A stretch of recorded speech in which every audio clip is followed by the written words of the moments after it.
ಜಯತಿ ಹರಿರಚಿಂತ್ಯ ಸರ್ವದೇವೈಕವಂದ್ಯಃ ಪರಮಗುರುರಭೀಷ್ಟಾವಾಪ್ತಿದ ಸಜ್ಜನಾನಾಂ ನಿಖಿಲಗುಣಗಣಾರ್ಣೋ ನಿತ್ಯನಿರ್ಮುಕ್ತದೋಷಃ ಸರಸಿಜನಯನೋऽಸೌ ಶ್ರೀಪತಿರ್ಮಾನದೋ ನಃ. ಅಭ್ರಮಂ ಭಂಗರಹಿತಂ ಅಜಡಂ ವಿಮಲಂ ಸದಾ ಆನಂದತೀರ್ಥಮತುಲಂ ಭಜೇ ತಾಪತ್ರಯಾಪಹಂ.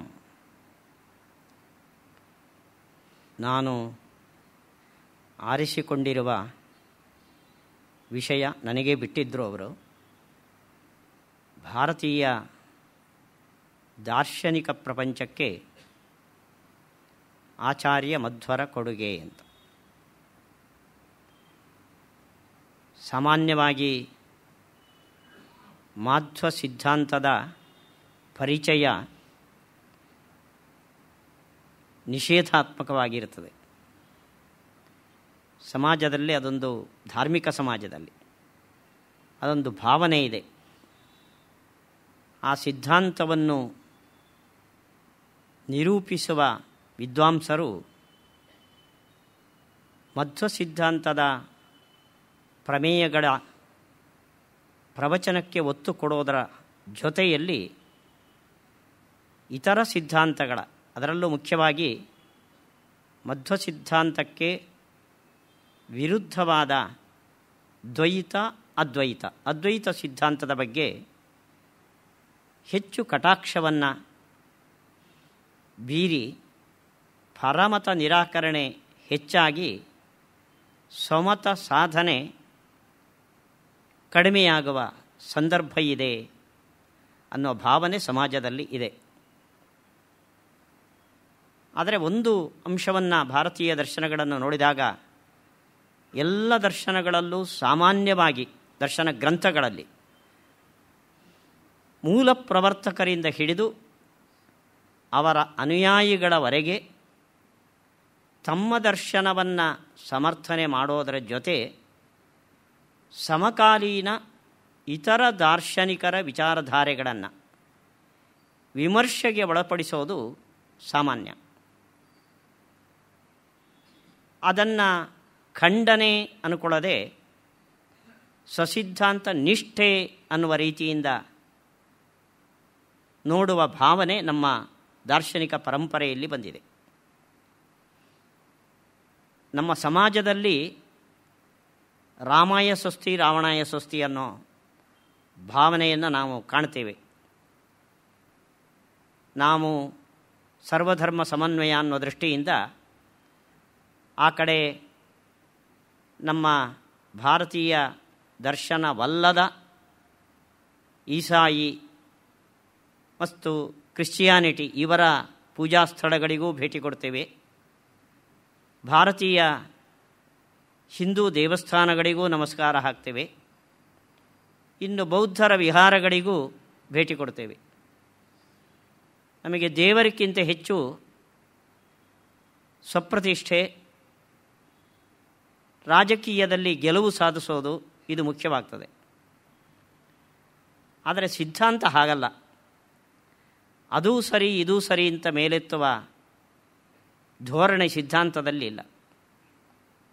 ಪುರುಷ ಸೂಕ್ತದ ಫಲಭಾಗದಲ್ಲಿ ಬರುವ ಮಾತು ತಮೇವಂ ವಿದ್ವಾನ್ ಅಮೃತ ಇಹ ಭವತಿ ನಾನ್ಯಃ ಪಂಥಾ ವಿದ್ಯತೆ ಯನಾಯ. ಪುರುಷ ಸೂಕ್ತದಲ್ಲಿ ಸರ್ವೋತ್ತಮ ವ್ಯಕ್ತಿಯ ಬಗ್ಗೆ ಪುರುಷ ಸೂಕ್ತ ನಿರೂಪಣೆ ಮಾಡಿ ಸಹಸ್ರಶೀರ್ಷ ಪುರುಷ ಅಂತ ವಿಶ್ವದ ಸೃಷ್ಟಿಯನ್ನು ಹೇಳಿ ತಮೇವಂ ವಿದ್ವಾನ್ ಅಮೃತ ಇಹ ಭವತಿ. ಈ ರೀತಿ ಪುರುಷನ ಜ್ಞಾನವೇ ಸಂಸಾರದ ಬಿಡುಗಡೆಗೆ ಶ್ರೇಯಸ್ಸಿಗೆ ಸಾಧನ ಹೊರತು ನಾನ್ಯ ಪಂಥಾ ಅಯನಾಯ ವಿದ್ಯತೆ. ಅಯನ ಅಂದರೆ ಬಿಡುಗಡೆ, ಮೋಕ್ಷ. ಅದಕ್ಕೆ ಅನ್ಯ ಪಂಥ ನ ವಿದ್ಯತೆ ಅನ್ನುತ್ತೆ. ಇನ್ನೊಂದು ದಾರಿ ಇಲ್ಲ ಅಂತ. ಅಲ್ಲಿಗೆ ದುಃಖದಿಂದ ಬಿಡುಗಡೆಗೆ ಅಥವಾ ಮೋಕ್ಷಕ್ಕೆ ಇರುವ ವಿಚಾರಧಾರೆಯ ಮಾರ್ಗ ಅದು ಒಂದು ಹೊರತು ಹಲವಲ್ಲ ಅಂತ. ಆದ್ದರಿಂದ ಅದೂ ಸರಿ ಇದೂ ಸರಿ ಅನ್ನೋ ಧೋರಣೆ ಭಾರತೀಯ ಆರಂಭದ ದರ್ಶನದಿಂದ ಕಾಣೋದಿಲ್ಲ.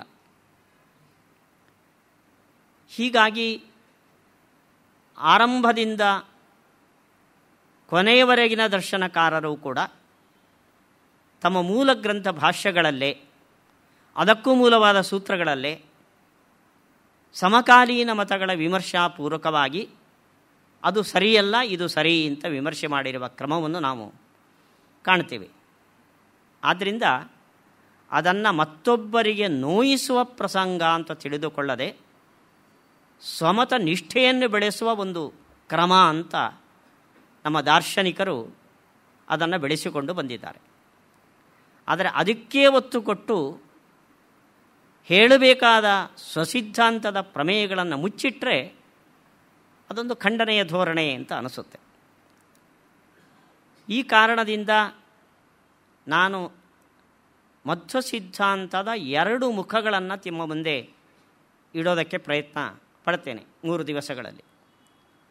ಒಂದು, ಅದರ ಅತೀಂದ್ರಿಯ ಜೀವ, ಪರಮಾತ್ಮ, ಮೋಕ್ಷ, ಸೃಷ್ಟಿ, ಈ ಬಗ್ಗೆ ಅದರ ಕಲ್ಪನೆಗಳು ಏನು ಅಂತ. ಎರಡನೇದ್ದು, ಯಾವುದೇ ದರ್ಶನವಾಗಲಿ ಸಮಾಜಕ್ಕೆ ಬೆನ್ನು ಹಾಕಿ ದೇವರ ಕಡೆ ಮುಖ ಮಾಡುವ ಧೋರಣೆ ಇಲ್ಲ.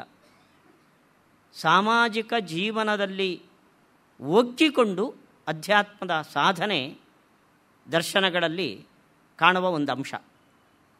ಹೀಗಾಗಿ ಮಾಧ್ವ ದರ್ಶನದಲ್ಲಿ ಸಾಮಾಜಿಕ ಜೀವನದ ಬಗ್ಗೆ ಯಾವ ಧೋರಣೆಗಳಿವೆ, ಸುಧಾರಣೆಯ ಮಾತುಗಳು ಹೇಗಿವೆ ಅನ್ನೋದು ಎರಡನೇ ಅಂಶ. ಹೀಗೆ ಅಧ್ಯಾತ್ಮ ಪ್ರಮೇಯದ ವಿಚಾರದಲ್ಲಿ ಮಾಧ್ವ ದರ್ಶನದ ಹೊಸತನ ಏನು, ಸಾಮಾಜಿಕ ಜೀವನದ ಬಗ್ಗೆ ಅಧ್ಯಾತ್ಮದ ಮುಖವನ್ನು ಹೊಂದಿಸಿಕೊಂಡು ನಿಭಾಯಿಸುವ ಬಗ್ಗೆ ಮಾಧ್ವ ದರ್ಶನದ ಕೊಡುಗೆ ಏನು, ಇವೆರಡನ್ನು ಮುಖ್ಯವಾಗಿ ನಾನು ನಿರೂಪಣೆ ಮಾಡೋದಕ್ಕೆ ಇಟ್ಟುಕೊಂಡಿರುವ ವಿಷಯ. ಈ ವಿಷಯವನ್ನು ಆರಿಸಿಕೊಳ್ಳೋದಕ್ಕೆ ಕಾರಣ ಮಾಧ್ವ ದರ್ಶನಕ್ಕೆ ಇರುವ ಹೆಸರು ದ್ವೈತ ದರ್ಶನ ಅಂತ. ಉಳಿದ ಇವತ್ತು ಪ್ರಚಲಿತ ಇರುವ ಅದ್ವೈತ, ವಿಶಿಷ್ಟಾದ್ವೈತ ದರ್ಶನಗಳು ಸಮಾಜದಲ್ಲಿ ರೂಢಿಯಲ್ಲಿವೆ, ನಮ್ಮ ದಕ್ಷಿಣ ಭಾರತದಲ್ಲಿ ವಿಶೇಷವಾಗಿ. ಅದು ಶಂಕರಾಚಾರ್ಯರಿಂದ, ರಾಮಾನುಜಾಚಾರ್ಯರಿಂದ ಬೆಳೆದು ಬಂತು. ರಾಮಾನುಜಾಚಾರ್ಯರು ತಮಿಳುನಾಡು ಪ್ರಾಂತಕ್ಕೆ ಸೇರಿದವರು, ಶಂಕರಾಚಾರ್ಯರು ಕೇರಳದ ಪ್ರಾಂತದಲ್ಲಿ ಬೆಳೆದವರು. ಆದರೆ ದಾರ್ಶನಿಕರಿಗೆ ಅವರ ವ್ಯಕ್ತಿತ್ವವನ್ನು ಒಂದು ಪ್ರದೇಶಕ್ಕೆ ಸೀಮಿತಗೊಳಿಸೋದು ಸರಿಯಲ್ಲ. ಆದರೂ ಅವರು ಹುಟ್ಟಿ ಬಂದಿದ್ದು, ಆವಿರ್ಭವಿಸಿದ್ದು ನಮ್ಮ ಕರ್ನಾಟಕದ ಪಕ್ಕದ ಪ್ರಾಂತಗಳಲ್ಲಿ. ಆದರೆ ಮಧ್ವಾಚಾರ್ಯರು ನಮ್ಮ ಕರ್ನಾಟಕ ಪ್ರಾಂತದಲ್ಲೇ ಬೆಳೆದು ಹುಟ್ಟಿ ಆವಿರ್ಭವಿಸಿ ದ್ವೈತ ದರ್ಶನವನ್ನು ಪ್ರಸಾರ ಮಾಡಿದವರು. ಇದು ದ್ವೈತ ದರ್ಶನಕ್ಕೆ ನಮ್ಮ ಕರ್ನಾಟಕ ರಾಜ್ಯ, ನಮ್ಮ ದರ್ಶನ, ನಮ್ಮ ನಾಡಿನಲ್ಲಿ ಬೆಳೆದು ಪ್ರಸಾರಗೊಂಡ ಒಂದು ದರ್ಶನ ಅಂತ ನಾವೆಲ್ಲ ಅಭಿಮಾನ ಪಡಬೇಕಾದ ಒಂದು ಸಂಗತಿ.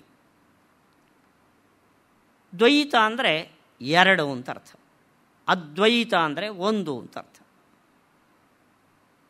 ಒಂದನ್ನು 2 ಮಾಡಿದವರು ಮೊದಲು, ಅಂದರೆ ಶಂಕರಾಚಾರ್ಯರ ನಂತರ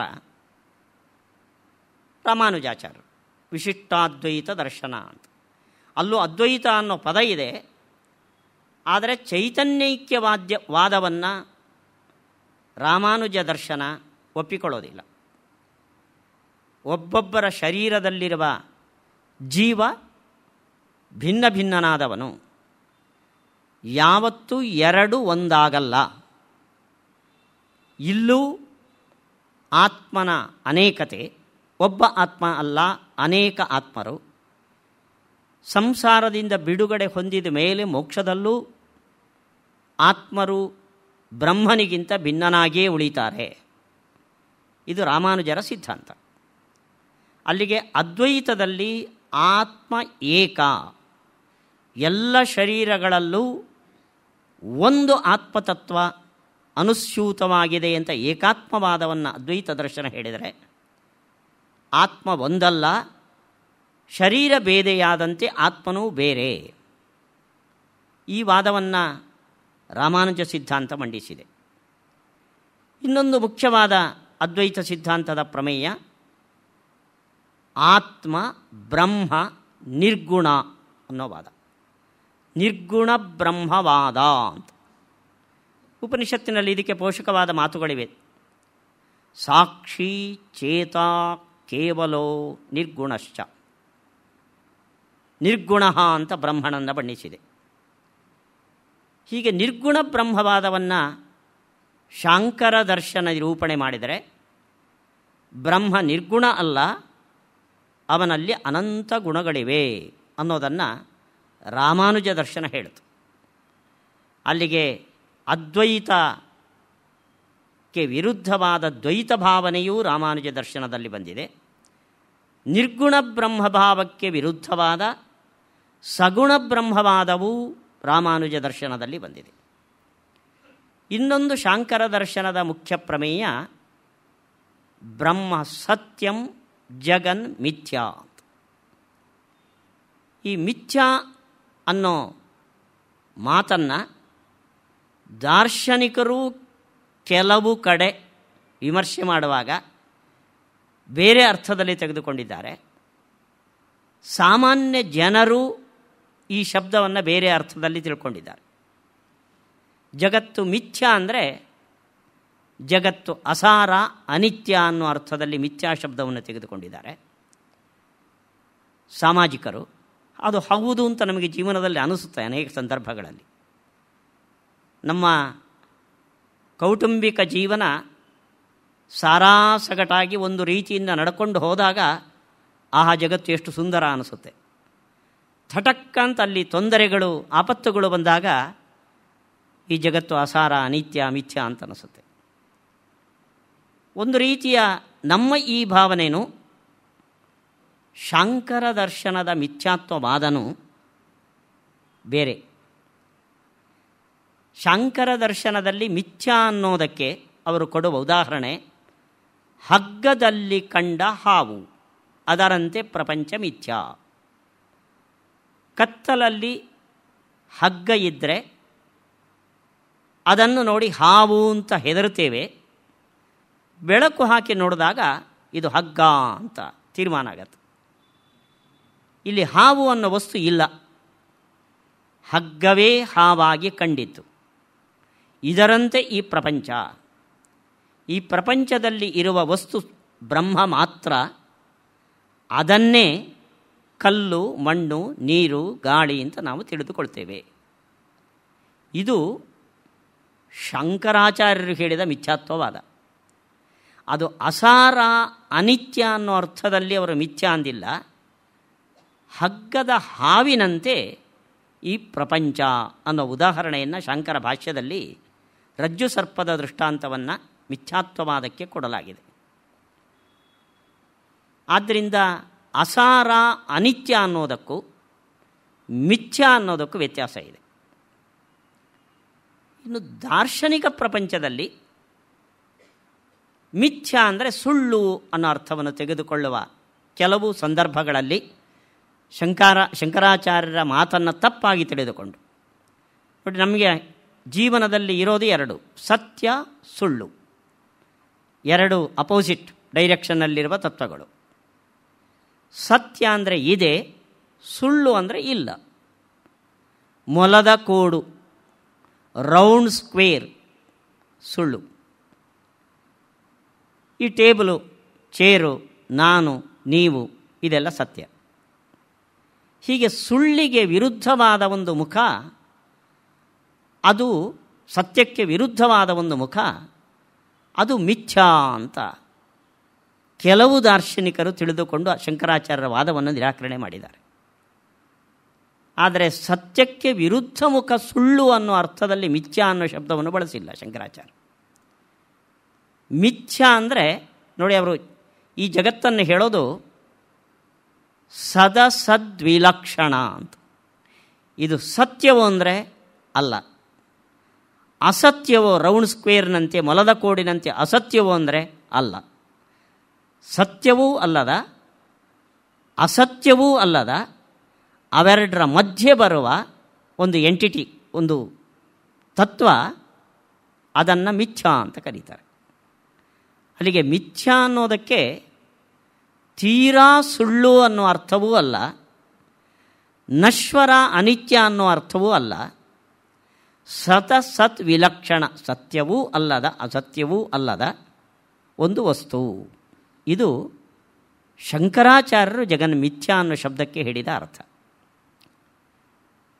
ಈ ವಾದವನ್ನು ರಾಮಾನುಜ ಸಿದ್ಧಾಂತ ನಿರಾಕರಣೆ ಮಾಡಿದೆ.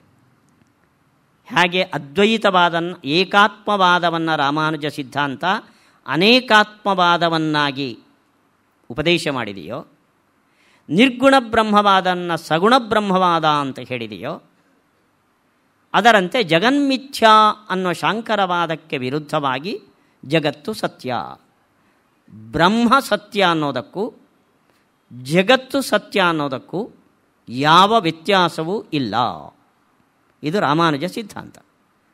ಬ್ರಹ್ಮ ನಿತ್ಯ ಸತ್ಯ, ಇದು ಅನಿತ್ಯ ಸತ್ಯ.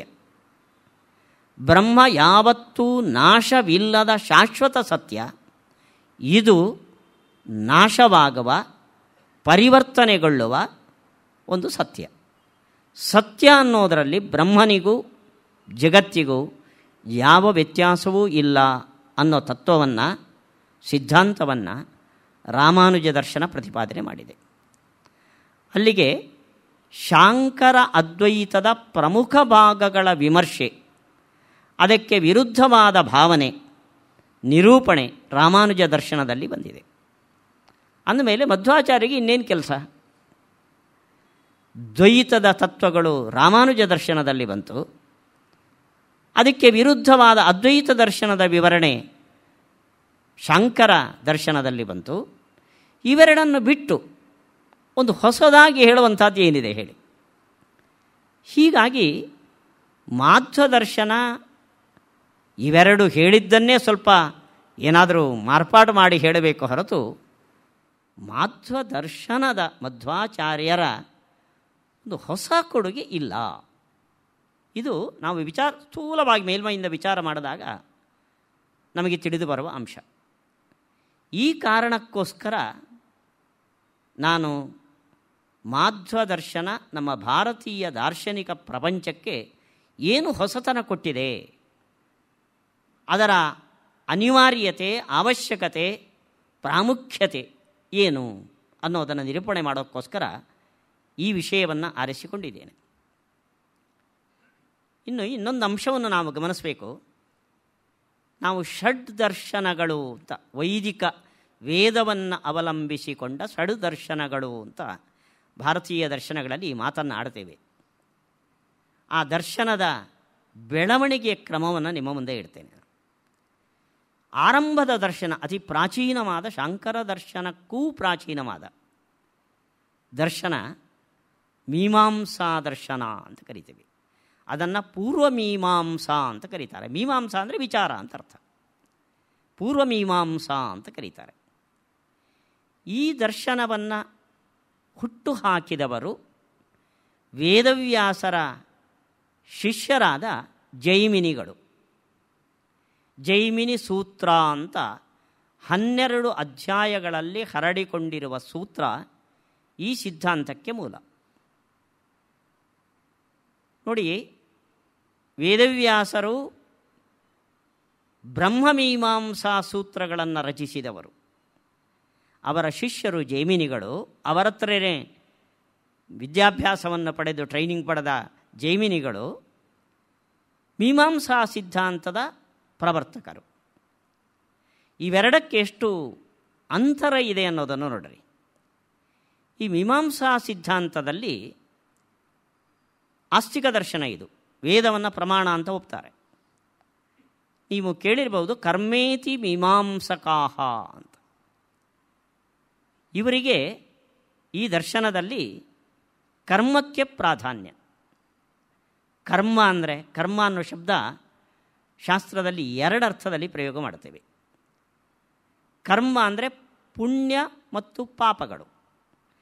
ಕರ್ಮ ಅಂದರೆ ಆ್ಯಕ್ಷನ್, ಇದಲ್ಲ. ಕರ್ಮ ಅಂದರೆ ಒಳ್ಳೆ ಕೆಲಸದಿಂದ ಗಳಿಸುವ ಪುಣ್ಯ, ಕೆಟ್ಟ ಕೆಲಸದಿಂದ ಬರುವ ಪಾಪ, ಇದನ್ನು ಕರ್ಮ ಅಂತ ಕರೀತಾರೆ. ಮೀಮಾಂಸಾ ದರ್ಶನ ಸಮಗ್ರ ವೇದವನ್ನು ಇಂಥ ಸತ್ಕರ್ಮಗಳು ಯಾವುದನ್ನು ಮಾಡಬೇಕು, ಯಾವುದನ್ನು ಮಾಡಬಾರದು, ಇಂಥ ಕರ್ಮಗಳ ನಿರೂಪಣೆಯನ್ನು ಮೀಮಾಂಸಾ ದರ್ಶನ ಮಾಡುತ್ತದೆ. ಮಾಡಬೇಕಾದನ್ನು ಮಾಡಿದಾಗ ಪುಣ್ಯ, ಮಾಡಬಾರದನ್ನು ಮಾಡಿದಾಗ ಪಾಪ. ಹೀಗೆ ವೇದ ಯಾವುದನ್ನು ಮಾಡಬೇಕು, ಯಾವುದನ್ನು ಮಾಡಬಾರದು ಅಂತ ವಿಧಿ ನಿಷೇಧಗಳನ್ನು ಹೇಳುವ ಮೂಲಕ ನಾವು ಪುಣ್ಯವನ್ನು ಗಳಿಸೋದು ಹೇಗೆ, ಪಾಪವನ್ನು ಗಳಿಸೋದು ಹೇಗೆ ಅನ್ನೋದನ್ನು ನಿರೂಪಣೆ ಮಾಡುತ್ತದೆ. ಅನೇಕ ಯಜ್ಞಯಾಗಾದಿಗಳನ್ನು ನಮ್ಮ ಲೌಕಿಕ ಅಭೀಷ್ಟದ ಸಿದ್ಧಿಗೆ ವೇದ ಹೇಳುತ್ತದೆ. ಅದರ ವಿಚಾರವನ್ನು ಕರ್ಮಮೀಮಾಂಸ ಮಾಡುತ್ತೆ. ಈ ವೇದದ ಹೇಳಿದ ಕರ್ಮಗಳ ಅಂಗ ಉಪಾಂಗಗಳು ಯಾವುದು, ಯಾವ ಯಜ್ಞದಲ್ಲಿ ಯಾವ ಮಂತ್ರವನ್ನು ಉಪಯೋಗಿಸ್ಕೋಬೇಕು, ಇದನ್ನೆಲ್ಲ ನಿರ್ಧಾರ ಮಾಡುವ ವಿಚಾರಶಾಸ್ತ್ರ ಕರ್ಮಮೀಮಾಂಸಾ ಅಂತ. ಅಲ್ಲಿಗೆ ನಿಮಗೆ ಸ್ವರ್ಗ ಬೇಕೋ, ಸ್ವರ್ಗಕಾಮಃ ಜ್ಯೋತಿಷ್ಠೋಮೇನ ಯಜೇತ. ನಿಮಗೆ ಮಳೆ ಬೇಕೋ, ಕಾರೀರ್ಯ ವೃಷ್ಟಿಕಾಮಃ ಯಜೇತ. ಹೀಗೆ ವೇದದಲ್ಲಿ ಹೇಳಿದ ಬೇರೆ ಬೇರೆ ನಮ್ಮ ಇಷ್ಟಸಿದ್ಧಿಗೆ ಬೇಕಾಗುವ ಕರ್ಮಗಳಿಗೆ ಅದರ ಸ್ವರೂಪವನ್ನು, ಅದನ್ನು ಮಾಡುವ ಕ್ರಮಗಳನ್ನು, ಅಂಗ ಉಪಾಂಗಗಳನ್ನು ವಿಮರ್ಶೆ ಮಾಡುವ ಒಂದು ದರ್ಶನ ಮೀಮಾಂಸಾ ದರ್ಶನ.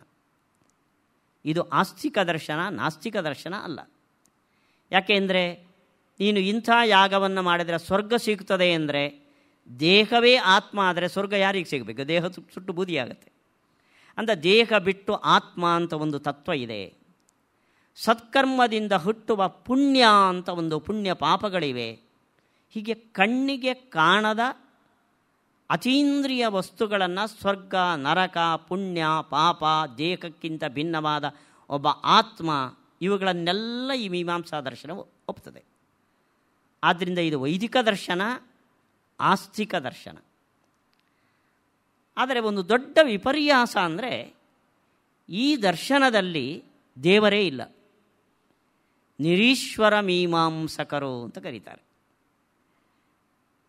ಯಾವ ವೇದವ್ಯಾಸರು ದೇವರಿದ್ದಾನೆ, ಅವನ ಪ್ರೀತಿಗೋಸ್ಕರ ನೀವು ಕರ್ಮ ಮಾಡ್ರಿ ಅಂತ ದೇವರ ಸರ್ವೋತ್ತಮತ್ವವನ್ನು ನಿರೂಪಣೆ ಮಾಡುವ ಬ್ರಹ್ಮಮೀಮಾಂಸಾ ಶಾಸ್ತ್ರ ಅಂದರೆ ಉಪನಿಷತ್ತುಗಳ ವಿಮರ್ಶೆಗಾಗಿ ಬ್ರಹ್ಮಸೂತ್ರಗಳನ್ನು ರಚನೆ ಮಾಡಿದರೋ, ಅದೇ ವ್ಯಾಸರ ಶಿಷ್ಯರಾದ ಜೈಮಿನಿಗಳು ಉಪನಿಷತ್ತುಗಳನ್ನು ಕೈಬಿಟ್ಟು ಸಂಹಿತಾ ಬ್ರಾಹ್ಮಣ ಭಾಗಗಳನ್ನು ವ್ಯಾಖ್ಯಾನ ಮಾಡಿ ದೇವರೇ ಇಲ್ಲ ಅನ್ನೋ ಸಿದ್ಧಾಂತವನ್ನು ವೇದದಿಂದ ಸ್ಥಾಪನೆ ಮಾಡಿದರು. ಅದು ಮುಖ್ಯ.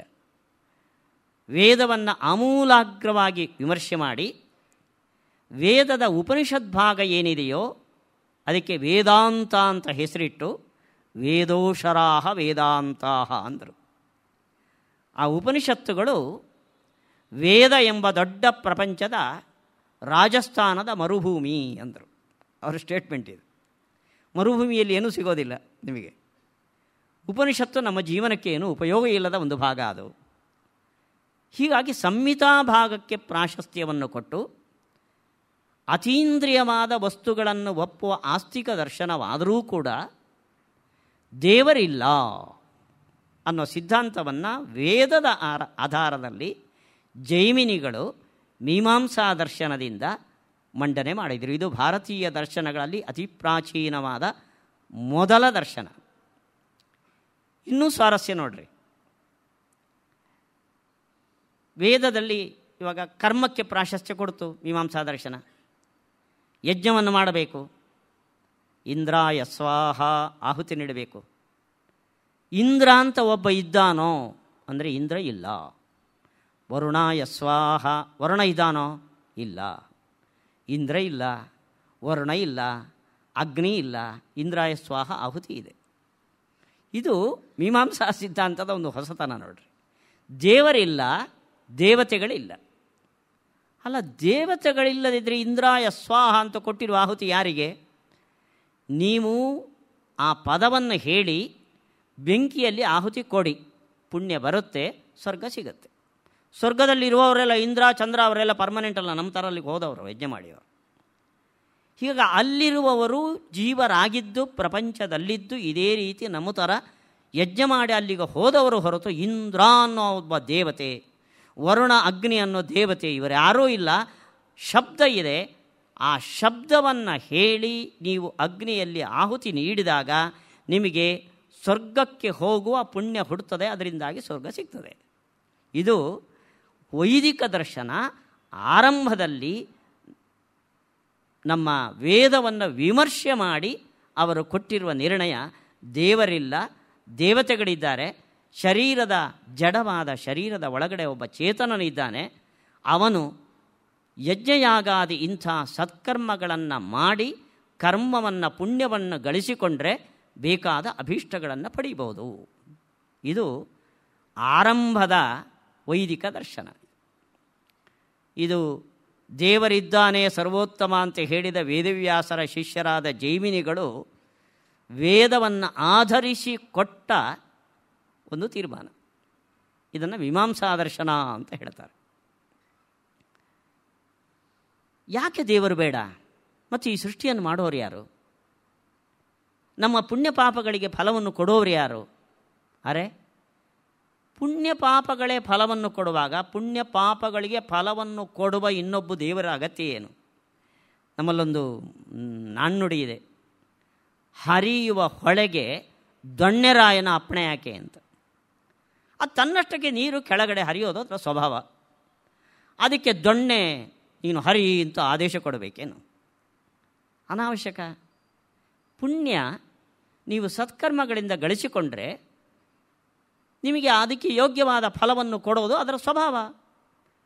ಕಾಡಿನಲ್ಲಿ ಬೇರೆ ಬೇರೆ ಮರಗಳ ಬೀಜವು ಬೀಳ್ತದೆ. ಇಲ್ಲಾದರೆ ರೈತ ಭತ್ತವನ್ನು ಗೋಧಿಯನ್ನು ಹಾಕಿ ಬೆಳೀತಾನೆ. ಕಾಡಿನಲ್ಲಿ ಹಾಕೋರು ಯಾರಿದ್ದಾರೆ? ಬೀಜಗಳ ಸ್ವಭಾವ. ಆಯಾಯ ಬೀಜಗಳು ಮಣ್ಣಿನಲ್ಲಿ ಬಿದ್ದರೆ ಒಂದೊಂದು ಬೀಜದ ಗುಣಧರ್ಮಕ್ಕೆ ಅನುಗುಣವಾಗಿ ಒಂದೊಂದು ಸಸ್ಯಗಳು ಬೆಳೀತವೆ. ಹಾಗೆ ನೀವು ಮಾಡಿದ ಬೇರೆ ಬೇರೆ ಸತ್ಕರ್ಮಗಳಿಂದ ಉಂಟಾದ ಬೇರೆ ಬೇರೆ ಪುಣ್ಯಗಳು ಅದಕ್ಕೆ ಯೋಗ್ಯವಾದ ಸುಖವನ್ನು ಕೊಡುತ್ತೆ. ಒಂದು ಸ್ವರ್ಗವನ್ನು ಕೊಡುತ್ತೆ, ಒಂದು ಮಳೆಯನ್ನು ಕೊಡುತ್ತೆ, ಒಂದು ಸಂತತಿಯನ್ನು ಕೊಡುತ್ತದೆ. ಅದು ಆ ಪುಣ್ಯದ ಸ್ವಭಾವ. ಅದಕ್ಕೋಸ್ಕರ ಒಬ್ಬ ದೊಣ್ಣೆರಾಯ ದೇವರಾಗತ್ತೇ ಇಲ್ಲ ಅಂತ. ಇದು ಮೀಮಾಂಸಕರ ಕರ್ಮ ಸಿದ್ಧಾಂತ. ಕರ್ಮೇತಿ ಮೀಮಾಂಸಕಾಹ ಅಂದರೆ ಕರ್ಮೈವೇತಿ ಮೀಮಾಂಸಕಾಹ. ದೇವರ ಅಗತ್ಯ ಇಲ್ಲ, ಪುಣ್ಯ ಪಾಪಗಳು ನಮ್ಮ ಸುಖ ದುಃಖಗಳಿಗೆ ಕಾರಣ. ಅಲ್ಲ, ಈ ಸೃಷ್ಟಿ ಅದನ್ನು ಮಾಡೋನು ಯಾರು? ಸಾಧಾರಣ ವೈದಿಕ ದರ್ಶನಗಳಲ್ಲಿ ದೇವರನ್ನು ನೋಡುವ ಕನ್ನಡಿ ಈ ಪ್ರಪಂಚ. ಈ ವಿಚಿತ್ರ ಪ್ರಪಂಚದ ನಿರ್ಮಾಣ ಆಗಬೇಕಾದ್ರೆ ಇದಕ್ಕೊಬ್ಬ ಕರ್ತ ಬೇಕು, ದೇವರು. ಮೀಮಾಂಸಕರು ಅಂತಾರೆ ಈ ಪ್ರಪಂಚಕ್ಕೆ ಸೃಷ್ಟಿಯೂ ಇಲ್ಲ, ಲಯವೂ ಇಲ್ಲ ಅಂತ. ಪರಿವರ್ತನಶೀಲ ಅದು. ಇವತ್ತು ಭೂಮಿಯಲ್ಲಿ ಆ ಕಡೆ ಒಂದು ಆಕರ್ಷಣೆ, ಈ ಕಡೆ ಒಂದು ಆಕರ್ಷಣೆ, ಭೂಮಿ ಮಧ್ಯದಲ್ಲಿ ನಿಂತಿದೆ, ಸೂರ್ಯನಿಗೆ ಗಿರ್ಕಿ ಹೊಡಿತಾ ಇದೆ. ಅದು ನಾಡ್ದು ಈ ಎರಡು ಪವರ್ಗಳು ವ್ಯತ್ಯಾಸ ಆದರೆ ಈ ಭೂಮಿ ಗೋವಿಂದ, ಇನ್ನೊಂದು ಕಡೆ ಇಂಥ ವಾತಾವರಣ ಸೃಷ್ಟಿಯಾಗತ್ತೆ. ಇದನ್ನೊಬ್ಬ ಮಾಡೋಕ್ಕೆ ಜನ ಬೇಡ, ದೇವರು ಅಂತ ಬೇಕಾಗಿಲ್ಲ. ಈ ಪರಿವರ್ತನೆಗಳು ಗಾಳಿ, ಮಳೆ, ಬಿಸಿಲು ಇವುಗಳಿಂದ ನಿನ್ನೆ ಕಾಡಾಗಿದ್ದು ಇವತ್ತು ಬಂಜರು ಭೂಮಿಯಾಗಬಹುದು. ನಿನ್ನೆ ನದಿ ಇಲ್ಲದ ಕಡೆ ಇವತ್ತು ನದಿ ಹರಿಯಬಹುದು. ನದಿ ಇದ್ದಿದ್ದು ಒಣಗಿ ತುಂಬ ದುರ್ಭಿಕ್ಷೆಯ ಜಾಗ ಆಗಬಹುದು. ಇದೆಲ್ಲ ಪೃಥ್ವಿಯ ಜಡ ವಸ್ತುಗಳ ಸಹಜ ಸ್ವಭಾವ. ಆದ್ದರಿಂದ ಈ ಪ್ರಪಂಚಕ್ಕೆ ಒಂದು ಬಿಗಿನಿಂಗು ಅಂತಲೂ ಇಲ್ಲ, ಎಂಡು ಅಂತಲೂ ಇಲ್ಲ. ಇದು ನಡೀತಾ ಇರೋ ಒಂದು ಪ್ರವಾಹ. ಇದು ಅಂದರೆ ಇದಕ್ಕೆ ದೇವರ ಅಗತ್ಯ ಇಲ್ಲ. ಇಷ್ಟು ಸ್ಟ್ರಾಂಗಾಗಿ, ಇಷ್ಟು ಪ್ರಬಲವಾಗಿ ಮೀಮಾಂಸಾ ಸಿದ್ಧಾಂತ ದೇವರಿಲ್ಲ, ದೇವತೆಗಳಿಲ್ಲ ಅಂತ ಸಮರ್ಥನೆ ಮಾಡ್ತದೆ. ಇದು ಷಡ್ದರ್ಶನಗಳಲ್ಲಿ ಆರಂಭದ ಸಿದ್ಧಾಂತ. ಈ ಸಿದ್ಧಾಂತವನ್ನು ಮೀಮಾಂಸಕರು ವಿಮರ್ಶೆ ಮಾಡಿದ್ದಾರೆ, ರಾಮಾನುಜರು ವಿಮರ್ಶೆ ಮಾಡಿದ್ದಾರೆ, ಶಂಕರಾಚಾರ್ಯರು ಮಧ್ವಾಚಾರ್ಯರು ವಿಮರ್ಶೆ ಮಾಡಿದ್ದಾರೆ. ನಿರೀಶ್ವರವಾದವನ್ನು ಖಂಡಿಸಿ ಈಶ್ವರನ ಅಗತ್ಯ ಇದೆ ಅಂತ ಸಮರ್ಥನೆ ಮಾಡಿದ್ದಾರೆ. ಇದರ ನಂತರ ಬಂದ ದರ್ಶನ ಸಾಂಖ್ಯ ದರ್ಶನ. ಇದನ್ನು ಕಪಿಲ ಮುನಿ ಪ್ರವರ್ತನೆ ಮಾಡಿದ ಅಂತ ಹೇಳ್ತಾರೆ.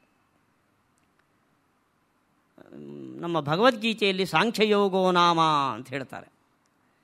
ಅದರ ಮೂಲ ಸಿದ್ಧಾಂತವನ್ನು ಭಗವದ್ಗೀತೆಯಲ್ಲಿ ಶ್ರೀಕೃಷ್ಣ ಒಂದು ಮಾತಿನಲ್ಲಿ ಹೇಳಿದ್ದಾನೆ. ಪ್ರಕೃತ್ಯಾ ಕ್ರಿಯಮಾಣಾನಿ ಗುಣೈಃ ಕರ್ಮಾಣಿ ಸರ್ವಶಃ ಅಹಂಕಾರ ವಿಮೂಢಾತ್ಮ ಕರ್ತಾಹಮಿತಿ ಮನ್ಯತೆ ಅಂತ.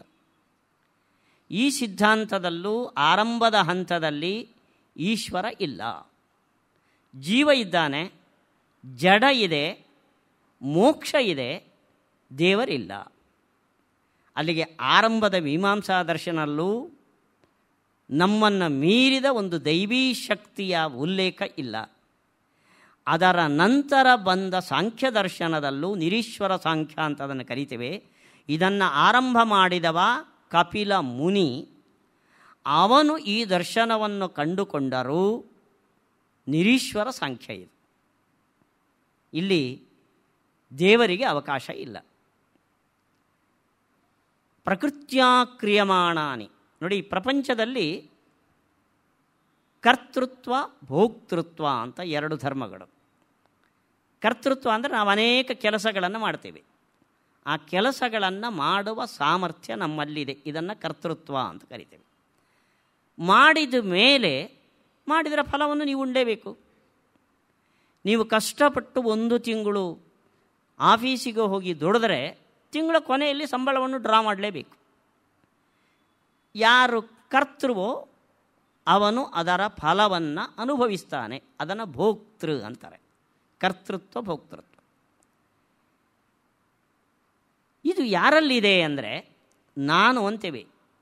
ನಾನು ಮಾಡಿದ್ದು ಅಂತ, ಊಟ ಮಾಡಿದ್ದು ನಾನು, ಗೋಕುಲ ಇನ್ಸ್ಟಿಟ್ಯೂಟಿಗೆ ಬಂದಿದ್ದು ನಾನು, ಕೂತಿದ್ದು ನಾನು, ಕೇಳಿದ್ದು ನಾನು ಅಂತ. ಅಹಂಕಾರ ವಿಮೂಢಾತ್ಮ ಕರ್ತಾಹಮಿತಿ ಮನ್ಯತೆ. ನೀವು ಬಂದಿದ್ದಲ್ಲ ಅನ್ನತ್ತೆ ಸಾಂಖ್ಯ ದರ್ಶನ, ನೀವು ಊಟ ಮಾಡಿದ್ದಲ್ಲ ಅನ್ನತ್ತೆ, ನೀವು ಒಂದು ತಿಂಗಳು ನಮ್ಮ ಆಫೀಸಲ್ಲಿ ಕೆಲಸ ಮಾಡಿದ್ದಲ್ಲ ಅಂತಾರೆ ಅವನ ಮ್ಯಾನೇಜರು.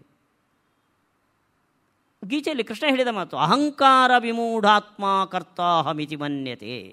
ಯಾರೋ ಮಾಡಿದ್ದನ್ನು ನಾನು ಮಾಡಿದ್ದೇನೆ ಅಂತ ನೀವು ಹೇಳ್ಕೊಡ್ತೀರಿ. ಆ ಕರ್ತೃತ್ವ ಕ್ರಿಯಾಶಕ್ತಿ ಎಲ್ಲಿದೆ ಅಂದರೆ ಆತ್ಮನಲ್ಲಿ ಇಲ್ಲ. ಕ್ರಿಯೆ ಅನ್ನೋದು ಒಂದು ವಿಕಾರ. ಆ ಕ್ರಿಯೆ ಬಂದ ಕೂಡಲೇ ವಸ್ತು ಮಾಡಿಫೈ ಆಗುತ್ತೆ. ಮಾಡಿಫೈ ಆಯಿತು ಅಂದರೆ, ಮಾಡಿಫಿಕೇಷನ್ ಬಂತು ಅಂದರೆ ಆ ವಸ್ತು ಅನಿತ್ಯ ಆಗಬೇಕು. ಅಂದ ಕ್ರಿಯಾಶಕ್ತಿ ನಿತ್ಯನಾದ ಆತ್ಮನಿಗೆ ಇಲ್ಲ. ಮತ್ತು ಕರ್ತೃ ಯಾವುದು? ಅಹಂಕಾರ ಅಂತ ಪ್ರಕೃತಿಯ ಒಂದು ಅಂಶ, ಪರಿಣಾಮ, ಚಿಕ್ಕ ಒಂದು ಚಿಪ್ಪು ನಮ್ಮ ದೇಹದ ಒಳಗೆ ಪ್ರತಿಯೊಬ್ಬ ಆತ್ಮನಿಗೆ ಸಂಬಂಧಪಟ್ಟಂತೆ ಇದೆ. ಉದಾಹರಣೆಗೆ ಮೊಬೈಲ್ ಫೋನ್ ಇದೆ ನೋಡ್ರಿ, ಆ ಸೆಟ್ಟು, ಬರೀ ಆ ಸೆಟ್ಟು ನೀವು ಎಷ್ಟು ಸಾವಿರ ಕೊಟ್ಟರೂ ಒಳಗಡೆ ಸಿಮ್ ಇಲ್ಲದಿದ್ದರೆ, ಚಿಪ್ ಇಲ್ಲದಿದ್ದರೆ ಆ ಸೆಟ್ಟು ವೇಸ್ಟು. ಎಲ್ಲ ಇರೋದು ಆ ಚಿಪ್ಪಲ್ಲಿ. ಆ ಚಿಪ್ಪಿನ ಥರ ಈ ಅಹಂಕಾರ ತತ್ವ ಪ್ರತಿ ಜೀವನಲ್ಲಿ ಇದೆ. ಆ ಆತ್ಮ ಏನಿದ್ದಾನೋ ಅವನು ಮೊಬೈಲ್ ಸೆಟ್ ಅಷ್ಟೇ. ಅದು ಅಂಗಡಿಯಲ್ಲಿ ಸಿಗುತ್ತೆ, ತೊಗೊಳ್ತೀರಿ ನೀವು. ಅದಕ್ಕೆ ಸಿಮ್ ಹಾಕಿದರೆ ಮಾತ್ರ ಆ ಮೊಬೈಲು ನಮಗೆ ಬೇಕಾದ ಕೆಲಸವನ್ನು ಮಾಡುತ್ತೆ. ಹಾಗೆ ಆತ್ಮ ಮೊಬೈಲ್ನ ಬಾಡಿ ಆದರೆ ಆ ಚಿಪ್ ಇದೆಯಲ್ಲ, ಸಿಮ್ ಕಾರ್ಡು, ಅದು ಅಹಂಕಾರ ತತ್ವ. ಕರ್ತೃತ್ವ, ಅದಕ್ಕೆ ಬೇಕಾದ ಸುಖ ದುಃಖಗಳನ್ನು ಅನುಭವಿಸೋದು ಎಲ್ಲ ಆ ಅಹಂಕಾರ ತತ್ವ. ನಾವೇನು ಮಾಡ್ತೀವಿ ಅಂದರೆ ನಮ್ಮಲ್ಲಿ ಆ ಅಹಂಕಾರ ತತ್ವ ಇದೆ ಅನ್ನೋದೇ ಪರಿಚಯ ಇಲ್ಲ ನಮಗೆ. ಅದು ನಾವು ಒಂದೇ ಅಂತ ಅಂದ್ಕೊಳ್ತೀವಿ. ಡೈರಿ ಹಾಲು ಕುಡ್ದಂಗೆ ಅದು. ಡೈರಿ ಹಾಲಲ್ಲಿ ಎಷ್ಟು ಪರ್ಸೆಂಟೇಜ್ ನೀರಿದೆ ಅಂತ ನಮ್ಗೆ ಗೊತ್ತಿಲ್ಲ, ಅವರೇನೋ ಪ್ರೊಕ್ಲೈಮ್ ಮಾಡಿರ್ತಾರೆ. ನಾವು ಕುಡಿದಿದ್ದು ನೀರೋ ಹಾಲೋ ನಮ್ಗೆ ಗೊತ್ತಿಲ್ಲ, ನೀರು ಹಾಲು ಒಟ್ಟಾರೆ ಹಾಗೆ ಮಿಕ್ಸ್ ಆಗಿರುತ್ತೆ. ಕಬ್ಬಿಣದಲ್ಲಿ ಬೆಂಕಿಯಲ್ಲಿ ಕಾಯಿಸಿದರೆ ಕಬ್ಬಿಣ ಕೈಗೆ ತಗುಲಿದ್ರೆ ಸುಡುತ್ತೆ. ಕಬ್ಬಿಣ ಸುಡ್ತು ಅಂತೀವಿ. ಸುಡೋ ಗುಣ ಕಬ್ಬಿಣದ್ದಲ್ಲ. ಅದು ಒಳಗಡೆ ಇದ್ದಾಗ ಕೈ ಹಿಡಿದು ನಾವು ಬೆಂಕಿಯಲ್ಲಿ ಹಿಡಿದವರೇ ನಾವು ತಣ್ಣಗಿತ್ತದು. ಸುಡೋದು ಬೆಂಕಿ. ಆದರೆ ಕಬ್ಬಿಣ ಬೇರೆ, ಬೆಂಕಿ ಬೇರೆ ಅಂತ ಬೇರ್ಪಡಿಸುವ ದೃಷ್ಟಿ ನಮ್ಮಲ್ಲಿ ಇಲ್ಲದೇ ಇರೋದ್ರಿಂದ ಕಾದ ಕಬ್ಬಿಣ ಮೈಗೆ ತಾಗಿದರೆ ಕಬ್ಬಿಣ ಸುಡ್ತು ಅಂತೇವೆ ನಾವು. ವಸ್ತು ಸುಟ್ಟಿದ್ದು ಬೆಂಕಿಯೇ ಕಬ್ಬಿಣದಲ್ಲಿರೋದು. ಕಬ್ಬಿಣ ಬೆಂಕಿಗಳಿಗೆ ಏನು ಸಂಬಂಧ ಇದೆಯೋ ಅಹಂಕಾರ ತತ್ವ ಮತ್ತು ಆತ್ಮನಿಗೆ ಅಂಥ ಒಂದು ನಿಬಿಡವಾದ ಸಂಬಂಧ ಇರೋದರಿಂದ ಕರ್ತೃತ್ವ ಭೋಕ್ತೃತ್ವ ಆ ಜಡವಾದ ಪ್ರಕೃತಿಗೆ ಇದ್ದದ್ದನ್ನು ನಾವು ನಮ್ಮಲ್ಲಿದೆ ಅಂತ ತಿಳ್ಕೊಳ್ತೇವೆ. ಪ್ರಕೃತಿಯ ಕ್ರಿಯಮಾಣಾನಿ ಗುಣೈ ಸರ್ವಾಣಿ ಕರ್ಮಶಃ ಅಹಂಕಾರ ವಿಮೂಢಾತ್ಮ ಕರ್ತಾಹ ಮಿತಿ ಮನ್ಯತೆ. ಇದು ಸಾಂಖ್ಯ ಸಿದ್ಧಾಂತ. ಇದು ನಾವು ಒಟ್ಟಾರೆ ನಮ್ಮಲ್ಲಿ ಇಲ್ಲದ ಧರ್ಮವನ್ನು ಹೇರಿಕೊಂಡು ಅಯ್ಯೋ ನನಗೆ ಸುಖ ನನಗೆ ದುಃಖ ಅಂತ ಹಾರಾಡ್ತೇವೆ ಪ್ರಪಂಚದಲ್ಲಿ. ಇದರಿಂದ ಡಿಟ್ಯಾಚ್ ಆಗಬೇಕು. ನಾವು ಪ್ರಕೃತಿಯಿಂದ ಡಿಟ್ಯಾಚ್ ಆಗಬೇಕು. ಹಾಲಲ್ಲಿ ಸೇರಿದ ನೀರನ್ನು ಈಚೆಗೆ ತೆಗೆದರೆ ಪರಿಶುದ್ಧವಾದ ಹಾಲು ಹೇಗೆ ಸಿಗ್ತದೋ ಹಾಗೆ ನಮ್ಮ ಜೊತೆ ಚೈತನ್ಯದ ಜೊತೆ ಸೇರಿಕೊಂಡ ಈ ಪ್ರಕೃತ್ಯಂಶವನ್ನು ಬೇರ್ಪಡಿಸಿ ತಿಳಿದುಕೊಂಡಾಗ ನಾವು ಶುದ್ಧ ಆತ್ಮರಾಗ್ತೇವೆ. ಇದೇ ಮೋಕ್ಷ. ಪ್ರಕೃತಿ ಪುರುಷ ವಿವೇಕ ಮೋಕ್ಷ. ಇದಕ್ಕೆ ಯಾವ ದೇವರ ಅನುಗ್ರಹವೂ ಬೇಡ. ಇದು ಸಾಂಖ್ಯ ಸಿದ್ಧಾಂತ. ಅಲ್ಲಿಗೆ ಎರಡನೆಯದಾದ ಭಾರತೀಯ ದರ್ಶನದಲ್ಲಿ ಇರುವ ಸಿದ್ಧಾಂತ ಸಾಂಖ್ಯ ಸಿದ್ಧಾಂತ. ಇದೂ ಕೂಡ ಆತ್ಮನನ್ನು ಒಪ್ಪಿತು. ಆದರೆ ಆತ್ಮನನ್ನು ಮೀರಿದ ಪರಮಾತ್ಮ ಅಂತ ಒಂದು ಶಕ್ತಿಯನ್ನು ಒಪ್ಪಲಿಲ್ಲ. ಇದು ಎರಡನೆಯ ಸಿದ್ಧಾಂತ. ಮೂರನೇದ್ದು ಇದರ ಜೊತೆ, ಈ ಸಾಂಖ್ಯ ದರ್ಶನ ಜೊತೆ ನಿರೀಶ್ವರ ಸಾಂಖ್ಯ, ಸೇಶ್ವರ ಸಾಂಖ್ಯ ಅಂತ ಸಾಂಖ್ಯದ ಒಂದು ಡೆವಲಪ್ಮೆಂಟ್. ಅದು ಸೇಶ್ವರ ಸಾಂಖ್ಯ ಆಯಿತು. ದೇವರಿಲ್ಲ ಅನ್ನೋ ವಾದದ ಬದಲು ಇದರ ಜೊತೆ ಜಡ ಪುರುಷ ಅಂತ ಕರೀತಾರೆ ಜೀವನನ್ನು. ಪ್ರಕೃತಿ ಪುರುಷ ಈಶ್ವರ ಅಂತ ಇನ್ನೊಂದು ತತ್ವದ ಕಲ್ಪನೆ ಬಂತು. ಅದನ್ನು ಸೇಶ್ವರ ಸಾಂಖ್ಯ ಅಂತ ಕರೀತಾರೆ. ಅದನ್ನು ಪಾತಂಜಲ ದರ್ಶನ, ಯೋಗ ದರ್ಶನ ಅಂತ, ಅಲ್ಲಿಗೆ ಸಾಂಖ್ಯದ್ದೇ ಒಂದು ಪ್ರಭೇದ ಯೋಗ ದರ್ಶನ. ಪತಂಜಲಿ ಋಷಿ ಪ್ರವರ್ತನೆ ಮಾಡಿದ ಸೇಶ್ವರ ಸಾಂಖ್ಯ ಅದು ಯೋಗ ದರ್ಶನ. ಇವತ್ತು ಯೋಗ ಸೂತ್ರಗಳು ಅಂತ ಏನು ಹೇಳ್ತೀವೋ ಅದು ಈ ದರ್ಶನದ ಮೂಲ. ಪಾತಂಜಲ ಯೋಗ ಸೂತ್ರಗಳು ಅಂತ ನಾವು ಹೇಳ್ತೇವೆ ಅದನ್ನು. ಹೀಗೆ ಸಾಂಖ್ಯ ನಿರೀಶ್ವರ ಶೇಶ್ವರ ಅಥವಾ ಸಾಂಖ್ಯ ಯೋಗ ಒಂದು ಯೂನಿಟ್ ಆಗಿ ಇದು ಎರಡನೇ ದರ್ಶನ. ಇದು ಅದರ ನಂತರ ಬೆಳೆದು ಬಂದ ದರ್ಶನ ನ್ಯಾಯ ವೈಶೇಷಿಕ. ಅಲ್ಲಿ ಕಪಿಲ ಪತಂಜಲಿ ಇವರಿಬ್ಬರು ಆ ದರ್ಶನಕ್ಕೆ ಪ್ರವರ್ತಕರಾದರೆ, ನ್ಯಾಯ ದರ್ಶನದ ಮೂಲ ಪುರುಷ ಪ್ರವರ್ತಕ ಗೌತಮ, ವೈಶೇಷಿಕ ದರ್ಶನದ ಮೂಲ ಪ್ರವರ್ತಕ ಕಣಾದ. ಕಣಾದನಿಂದ ಬಂದ ದರ್ಶನ ಕಾಣಾದ ಅಂದರೆ ವೈಶೇಷಿಕ ದರ್ಶನ. ಗೌತಮನಿಂದ ಬಂದ ದರ್ಶನ ನ್ಯಾಯ ದರ್ಶನ. ಇವೆರಡನ್ನು ಸೇರಿ ತಾರ್ಕಿಕ ದರ್ಶನ ಅಂತ ಕರೀತಾರೆ. ಇದು ಮುಂದಿನ ಷಡ್ದರ್ಶನಗಳಲ್ಲಿ ಒಂದಾದ ದರ್ಶನ. ಇದರಲ್ಲಿ ಈಶ್ವರನಿಗೆ ಪ್ರಾಮುಖ್ಯತೆ ಬಂತು. ಮೊದಲಿಂದ ಇದು ನಿರೀಶ್ವರವಾದ ಅಲ್ಲ, ಈಶ್ವರ ಅಂತ ಒಬ್ಬ ಇದ್ದಾನೆ ಅಂತ. ಹೀಗೆ ಈಶ್ವರನ ಪೂರ್ಣ ಅಸ್ತಿತ್ವವನ್ನು ಒಪ್ಪಿ ಜೀವ, ಪುಣ್ಯಪಾಪಗಳು, ಸ್ವರ್ಗ ನರಕ, ಮೋಕ್ಷ ಈ ಕಲ್ಪನೆಯಲ್ಲಿ ಪರಿಷ್ಕಾರಗೊಂಡ ಉಳಿದ ಎರಡು ದರ್ಶನಕ್ಕಿಂತ ಪರಿಷ್ಕೃತವಾದ ಒಂದು ದರ್ಶನ ಇದು. ಆರಂಭದಲ್ಲಿ ಇದೊಂದು ಅಧ್ಯಾತ್ಮ ದರ್ಶನವಾಗಿತ್ತು. ಬರ್ತಾ ಅಂದರೆ ಯಾವತ್ತು ಅದ್ವೈತ, ವಿಶಿಷ್ಟಾದ್ವೈತ, ದ್ವೈತ ಸಿದ್ಧಾಂತಗಳು ಬಂತೋ ಈ ನ್ಯಾಯ ವೈಶೇಷಿಕ ದರ್ಶನಕ್ಕೆ ಒಂದು ಸೈದ್ಧಾಂತಿಕ ಪ್ರತಿಷ್ಠೆ ಕುಗ್ಗಿತು. ಅದು ಈ ಮ್ಯಾಕ್ಸ್ ನಮ್ಮ ಮೆಥಮೆಟಿಕ್ಸ್ ಇದೆಯಲ್ಲ ಅದರ ಥರ ಉಳಿದ ಶಾಸ್ತ್ರಗಳಿಗೆ ಸಪೋರ್ಟಿವ್ ಆದ ಒಂದು ದರ್ಶನವಾಗಿ ಉಳಿದು ಬಂತು. ಅದನ್ನು ನವೀನ ನ್ಯಾಯ ಅಂತ ಕರೀತಾರೆ. ಅದನ್ನು ಗಂಗೇಶೋಪಾಧ್ಯಾಯ ಪ್ರವರ್ತನೆ ಮಾಡಿದ. ತರ್ಕಕ್ಕೆ ಪ್ರಾಶಸ್ತ್ಯ ಕೊಟ್ಟು ಯಾವುದೇ ದರ್ಶನಕ್ಕೆ ಪ್ರತ್ಯಕ್ಷ, ಅನುಮಾನ, ವೇದ ಈ 3 ಪ್ರಮಾಣಗಳ ಅನಿವಾರ್ಯತೆ ಇದೆ. ಈ ಪ್ರಮಾಣಗಳ ವಿಮರ್ಶೆಯನ್ನು ಮಾಡುವ ಒಂದು ದರ್ಶನವಾಗಿ 12ನೇ ಶತಮಾನದ ನಂತರ ನವೀನ ನ್ಯಾಯ ದರ್ಶನ ಅಂತ ಬಂತು. ಅದಕ್ಕಿಂತ ಹಿಂದೆ ಇದೊಂದು ಅಧ್ಯಾತ್ಮ ದರ್ಶನವಾಗಿತ್ತು. ಇವರ ಒಂದು ಮೂಲಭೂತವಾದ, ಇವರು ದೇವರಿದ್ದಾನೆ ಅಂತ ಹೇಳಿದರು, ಜೀವ ಇದ್ದಾನೆ ಅಂತ ಹೇಳಿದರು, ತಪಸ್ಸು, ಸತ್ಕರ್ಮಗಳು ಇವುಗಳಿಂದ ಪುಣ್ಯ ಬರುತ್ತದೆ, ಭಗವಂತನ ಅನುಗ್ರಹ ಆಗುತ್ತೆ, ಮೋಕ್ಷ ಬರುತ್ತೆ, ಈ ಸಿದ್ಧಾಂತಗಳನ್ನೆಲ್ಲ ನ್ಯಾಯದರ್ಶನ ಮಂಡಿಸಿದೆ. ಆದರೆ ಇಲ್ಲಿರುವ ಒಂದು ಮೂಲಭೂತವಾದ ಡ್ರಾಬ್ಯಾಕ್, ಒಂದು ಶೈಥಿಲ್ಯ ಏನು ಅಂದರೆ, ಅವರು ವೇದಕ್ಕಿಂತ ಮುಖ್ಯವಾಗಿ ತರ್ಕಕ್ಕೆ ಪ್ರಾಶಸ್ತ್ಯವನ್ನು ಕೊಟ್ಟರು.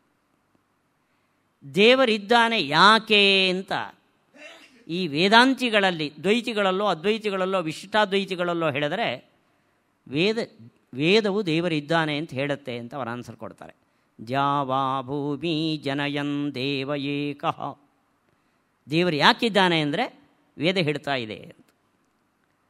ಆದರೆ ನ್ಯಾಯವೈಶೇಷಿಕದಲ್ಲಿ ದೇವರು ಯಾಕಿದ್ದಾನೆ ಅಂದರೆ ಅನುಮಾನ, ನಾವು ಈ ಪ್ರಪಂಚವನ್ನು ವಿಶ್ಲೇಷಣೆ ಮಾಡಿದರೆ ದೇವರಿದ್ದಾನೆ ಅಂತ ಸಿದ್ಧ ಆಗುತ್ತೆ.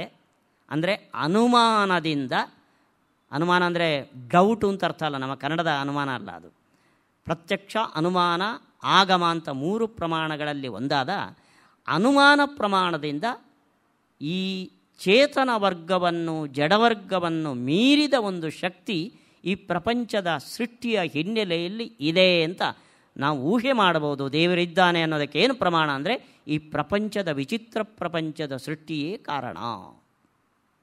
ಅನುಮಾನದಿಂದ ದೇವರಿದ್ದಾನೆ ಅಂತ ಪ್ರೂವ್ ಮಾಡಿ, ಹೀಗೆ ಅನುಮಾನದಿಂದ ಸಿದ್ಧನಾದ ದೇವರಿಗೆ ವೇದವೂ ಪ್ರಮಾಣ ಇದೆ ಅಂತ. ವೇದವು ಸೆಕೆಂಡರಿ, ಅನುಮಾನ ಪ್ರಧಾನ ಅಂದರೆ. ವೇದಾಂತದಲ್ಲಿ ದೇವರು ಯಾಕಿದ್ದಾನೆ ಅಂದರೆ ವೇದಾಂತ ಮೊದಲು, ಅದಕ್ಕೆ ಸಪೋರ್ಟಾಗಿ ಅನುಮಾನ. ನ್ಯಾಯವೈಶೇಷಿಕ ದರ್ಶನದಲ್ಲಿ ದೇವರು ಯಾಕಿದ್ದಾನೆ ಅಂದರೆ ಅನುಮಾನ ಮೊದಲು, ಅದಕ್ಕೆ ಸಪೋರ್ಟಾಗಿ ವೇದ. ಹೀಗೆ ವೇದಕ್ಕಿಂತ ಅನುಮಾನದ ಪಾತ್ರ ದೊಡ್ಡದು ಅನ್ನೋ ಒಂದು ಸಿದ್ಧಾಂತವನ್ನು ನೈಯಾಯಿಕರು ಈಶ್ವರನನ್ನು ಒಪ್ಪಿದ್ರೂ ಈ ನಿರ್ಧಾರವನ್ನು ಮಾಡಿದ್ದಾರೆ. ಇದರ ನೋಡಿ, ನಮ್ಮ ಬಾದರಾಯಣ ದರ್ಶನದಲ್ಲಿ, ಬ್ರಹ್ಮಸೂತ್ರದಲ್ಲಿ ಅನುಮಾ ಕಾಮಚಾರಿಣಿ ಅಂತ ಅವ್ರದ್ದು, ಕಾಮಾಚ್ಚ ನಾನುಮಾನಾಪೇಕ್ಷಾ ಅಂತ ವೇದವ್ಯಾಸರ ಸೂತ್ರ. ಬುದ್ಧಿವಂತಿಕೆ ಇದ್ದವರು ಏನು ಬೇಕಾದರೂ ಅನುಮಾನ ಮಾಡಬಹುದು ಅಂತ. ಸೊ ಅನುಮಾನ ಒಂದು ಪ್ರೂಫ್ ಅಲ್ಲ. ಯಾಕೆ ಅಂದರೆ ಅನುಮಾನದಿಂದ ಏನು ಬೇಕಾದರೂ ಪ್ರೂವ್ ಮಾಡ್ಬೋದಾದ್ರಿಂದ ಅನುಮಾನ ಪ್ರೂಫ್ ಅಲ್ಲ ಅಂತ. ನಾನು ಅನುಮಾನದಿಂದ ದೇವರಿದ್ದಾನೆ ಅಂತ ಪ್ರೂವ್ ಮಾಡಿದರೆ, ನನಗಿಂತ ಹೆಚ್ಚು ಬುದ್ಧಿಮಟ್ಟ ನಿಮಗಿದ್ದರೆ ನೀವು ಅದೇ ಟೂಲನ್ನು ಇಟ್ಕೊಂಡು ದೇವರಿಲ್ಲ ಅಂತ ಪ್ರೂವ್ ಮಾಡಬಹುದು. ಅಂದ ಅನುಮಾನ ಅಲ್ಟಿಮೇಟ್ ಪ್ರಮಾಣ ಅಲ್ಲ. ಕಣ್ಣಿಗೆ ಕಾಣದ ಒಂದು ತತ್ವವನ್ನು ನಾನೇ ಪ್ರೂವ್ ಮಾಡ್ತೇನೆ ಅಂತ ಅನುಮಾನ ಹೇಳಲಾರದು. ಇದು ವೇದಾಂತದ ಅಭ್ಯುಪಗಮ. ನ್ಯಾಯವೈಶೇಷಿಕ ಇದಕ್ಕೆ ವಿರುದ್ಧವಾಗಿ ಇಂಡಿಪೆಂಡೆಂಟಾಗಿ ಅನುಮಾನದಿಂದಲೇ ಒಂದು ತತ್ವವನ್ನು ನಿರ್ಧಾರ ಮಾಡಬಹುದು. ನೋಡಿ, ಇದರ ತೊಂದರೆ ನೋಡಿ, ಅವರಿಗೆ, ಅವರ ಈ ಸಿದ್ಧಾಂತವೇ ಅವರಿಗೆ ಹೇಗೆ ತೊಂದರೆ ಕೊಡ್ತು ಅಂತ ನೋಡಿ. ದೇವರಿದ್ದಾನೆ, ಅವನಲ್ಲಿ ಎಷ್ಟು ಗುಣಗಳಿದೆ ಅಂದರೆ ಅಷ್ಟೌ ಈಶ್ವರಸ್ಯ ಅಂತ ಆ ದರ್ಶನ. ವೇದಾಂತ ಪ್ರಪಂಚದಲ್ಲಿ ಸಗುಣ ಬ್ರಹ್ಮವಾದದಲ್ಲಿ ಅನಂತ ಗುಣ ಈಶ್ವರನಿಗೆ ಇದೆ. ನ್ಯಾಯದರ್ಶನದಲ್ಲಿ ದೇವರಿಗೆ 8 ಗುಣಗಳು, ಎಲ್ಲ ವಸ್ತುಗಳಲ್ಲಿ ಕಾಮನ್ ಆಗಿರುವ ಒಂದು 5 ಗುಣಗಳು, ಅದು ಎಲ್ರಿಗೂ ಇದೆ, ಎಲ್ಲ ಜಡ ವಸ್ತುಗಳಲ್ಲೂ ಇದೆ. ದೇವರಿಗೆ ಸ್ಪೆಷಲ್ಲಾಗಿ 3 ಗುಣಗಳು. ಏನು ಅಂದರೆ ಜ್ಞಾನ, ಇಚ್ಛಾ, ಪ್ರಯತ್ನ. ಪ್ರಪಂಚ ಸೃಷ್ಟಿ ಮಾಡಬೇಕಲ್ಲ, ಸೃಷ್ಟಿ ಮಾಡಬೇಕಾದ್ರೆ ಈ ಗುಣಗಳು ಬೇಕೇ ಬೇಕು. ನೋಡಿ, ನಮ್ಮಲ್ಲಿ ಯಾವುದೇ ಒಂದು ಕೆಲಸ ನಡೀಬೇಕಾದ್ರೆ ಮೊದಲು ಅದರ ತಿಳಿವಳಿಕೆ ಬೇಕು, ಆಮೇಲೆ ಇಚ್ಛೆ ಬೇಕು, ಆಮೇಲೆ ಪ್ರಯತ್ನ ಬೇಕು. ನೀವೆಲ್ಲ ಇಲ್ಲಿ ಪ್ರವಚನಕ್ಕೆ ಅಂತ ಬಂದಿದ್ದೀರಿ, ಪ್ರವಚನ ಇದೆ ಅಂತ ಪಾಂಪ್ಲೇಟಲ್ಲಿ ತಿಳ್ಕೋಬೇಕು, ಅದು ಜ್ಞಾನ. ತಿಳ್ಕೊಂಡವರೆಲ್ಲ ಬರಲ್ಲ. ಹರಿದಾಸ್ ಭಟ್ರ ಬೇಡ ಬಿಡಿ, ತರಲೇ ಬೇಡ, ಇಚ್ಛೆ ಬರಬೇಕು. ಇಚ್ಛೆ ಬಂದ ಮೇಲೂ ಜ್ಞಾನ ಇದೆ, ಹೋಗಬೇಕು ಅಂತ ಮನಸ್ಸಿದೆ, ನೀವು ಹೊರಡೋಷ್ಟೊತ್ತಿಗೆ ಮನೆಗೆ ನೆಂಟರು ಬಂದರು, ಪ್ರಯತ್ನ ಮಾಡಲಿಕ್ಕೆ ಆಗಲ್ಲ ನಿಮಗೆ. ಇವು ಮೂರಿದ್ದರೆ ಯಾವುದೇ ಒಂದು ದೈಹಿಕ ಚಟುವಟಿಕೆ ನಡೀತದೆ. ದೇವರು ಪ್ರಪಂಚದ ಸೃಷ್ಟಿ ಮಾಡಬೇಕಾದ್ರೆ ಈ ಮೂರು ಬೇಕು. ಅಲ್ಲಿಗೆ 5 ಕಾಮನ್ ಟು ಆಲ್, 3 ಎಕ್ಸ್ಟ್ರಾ. ದೇವರಿಗೆ ಎಷ್ಟು ಗುಣಗಳು ಅಂದರೆ 8. ಸುಖ ಇಲ್ಲ, ದೇವರಿಗೆ ಸುಖ ಇಲ್ಲ ನೋಡ್ರಿ. ಯಾಕೆಂದರೆ ನೋಡಿ, ಅವರ ಅಬ್ಸರ್ವೇಷನ್ ನೋಡ್ರಿ, ಎಲ್ಲಿ ಸುಖ ಇರುತ್ತೋ ಅಲ್ಲಿ ದುಃಖ ಇರುತ್ತೆ. ಒಬ್ಬರಿಗೆ ನಿರಂತರ ಜೀವನದಲ್ಲಿ ಸುಖವೇ ಅಂತ ಹೇಳೋಕ್ಕೆ ಸಾಧ್ಯನಾ? ಅಂದರೆ ಸುಖ ಇದ್ದ ಮೇಲೆ ಅದರ ಬಾಲ ದುಃಖ ಬರಲೇಬೇಕು. ದೇವರಲ್ಲಿ ಸುಖ ಇದೆ ಅಂದರೆ ಅದರ ಇನ್ನೊಂದು ಮಗಳು ದುಃಖ ಬರಬೇಕಾಗತ್ತೆ. ಆದರೆ ದೇವರಿಗೂ ಸುಖವೂ ಇಲ್ಲ, ದುಃಖವೂ ಇಲ್ಲ. ಇದು ತರ್ಕದಿಂದ ಒಂದು ವಸ್ತುವನ್ನು ಪ್ರೂವ್ ಮಾಡುವಾಗ ಆಗುವ ಅಚಾತುರ್ಯ ಇಲ್ಲಿ.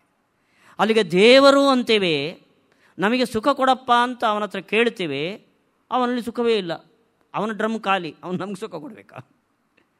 ಇದು ನೈಯಾಯಿಕರ ಅಭಿಭವ. ತರ್ಕಕ್ಕೆ ಪ್ರಾಶಸ್ತ್ಯ ಕೊಟ್ಟಾಗ ಬುದ್ಧಿಯ ಮಟ್ಟದ ಮೇಲೆ ತರ್ಕವು ನಮ್ಮನ್ನು ಯಾವ ಎತ್ತರಕ್ಕೆ ನಿಲ್ಲಿಸಬಹುದು ಅನ್ನೋದಕ್ಕೆ ಇದು ಉದಾಹರಣೆ. ಇದು ಹೀಗಾಗಿ ದೇವರಿದ್ದಾನೆ, ಜೀವರಿಗೆಲ್ಲ ಉತ್ತಮನಾದ ಒಬ್ಬ ವಸ್ತು ಇದೇ ಪ್ರಪಂಚದ ಸೃಷ್ಟಿಕರ್ತ ಅಂತ ಒಪ್ಪಿದ್ರೂ ನ್ಯಾಯಕ್ಕೆ ಅಂದರೆ ತರ್ಕಕ್ಕೆ ಪ್ರಾಶಸ್ತ್ಯ ಕೊಟ್ಟಿದ್ದರಿಂದ ಈ ನ್ಯಾಯದರ್ಶನ ಮತ್ತೆ ಅದರಲ್ಲೊಂದು ನ್ಯೂನತೆ ಉಳ್ಕೊಂತು. ಆದರೆ ನ್ಯಾಯದರ್ಶನದಲ್ಲಿ ಈಶ್ವರನ ಪಾತ್ರ ಪ್ರಪಂಚದ ಸೃಷ್ಟಿಗೆ ಅವನೊಬ್ಬ ನಿಮಿತ್ತ ಅನ್ನೋದು. ಇದನ್ನು ಮುಂದಿನ ದರ್ಶನ ಪರಿಷ್ಕಾರ ಮಾಡ್ತು. ನೋಡಿ, ಒಂದು ವಸ್ತು ಹುಟ್ಟಬೇಕಾದ್ರೆ ಅದಕ್ಕೆ 2 ವಿಧದ ಕಾರಣ ಬೇಕು. ಈ ಬಟ್ಟೆ ತಯಾರಾಗಬೇಕಾದ್ರೆ ಅದಕ್ಕೆ ರಾ ಮೆಟೀರಿಯಲ್, ಮೂಲಭೂತ ದ್ರವ್ಯ ನೂಲು. ಆ ನೂಲಿದ್ದರೂ ಬಟ್ಟೆ ಆಗಲ್ಲ. ಮತ್ತು ಮಿಷನ್ ಇದ್ದರೂ ಬಟ್ಟೆ ಆಗಲ್ಲ. ಒಬ್ಬ ಸ್ವಿಚ್ ಹಾಕಲಿಕ್ಕೆ ಮನುಷ್ಯ ಬೇಕು.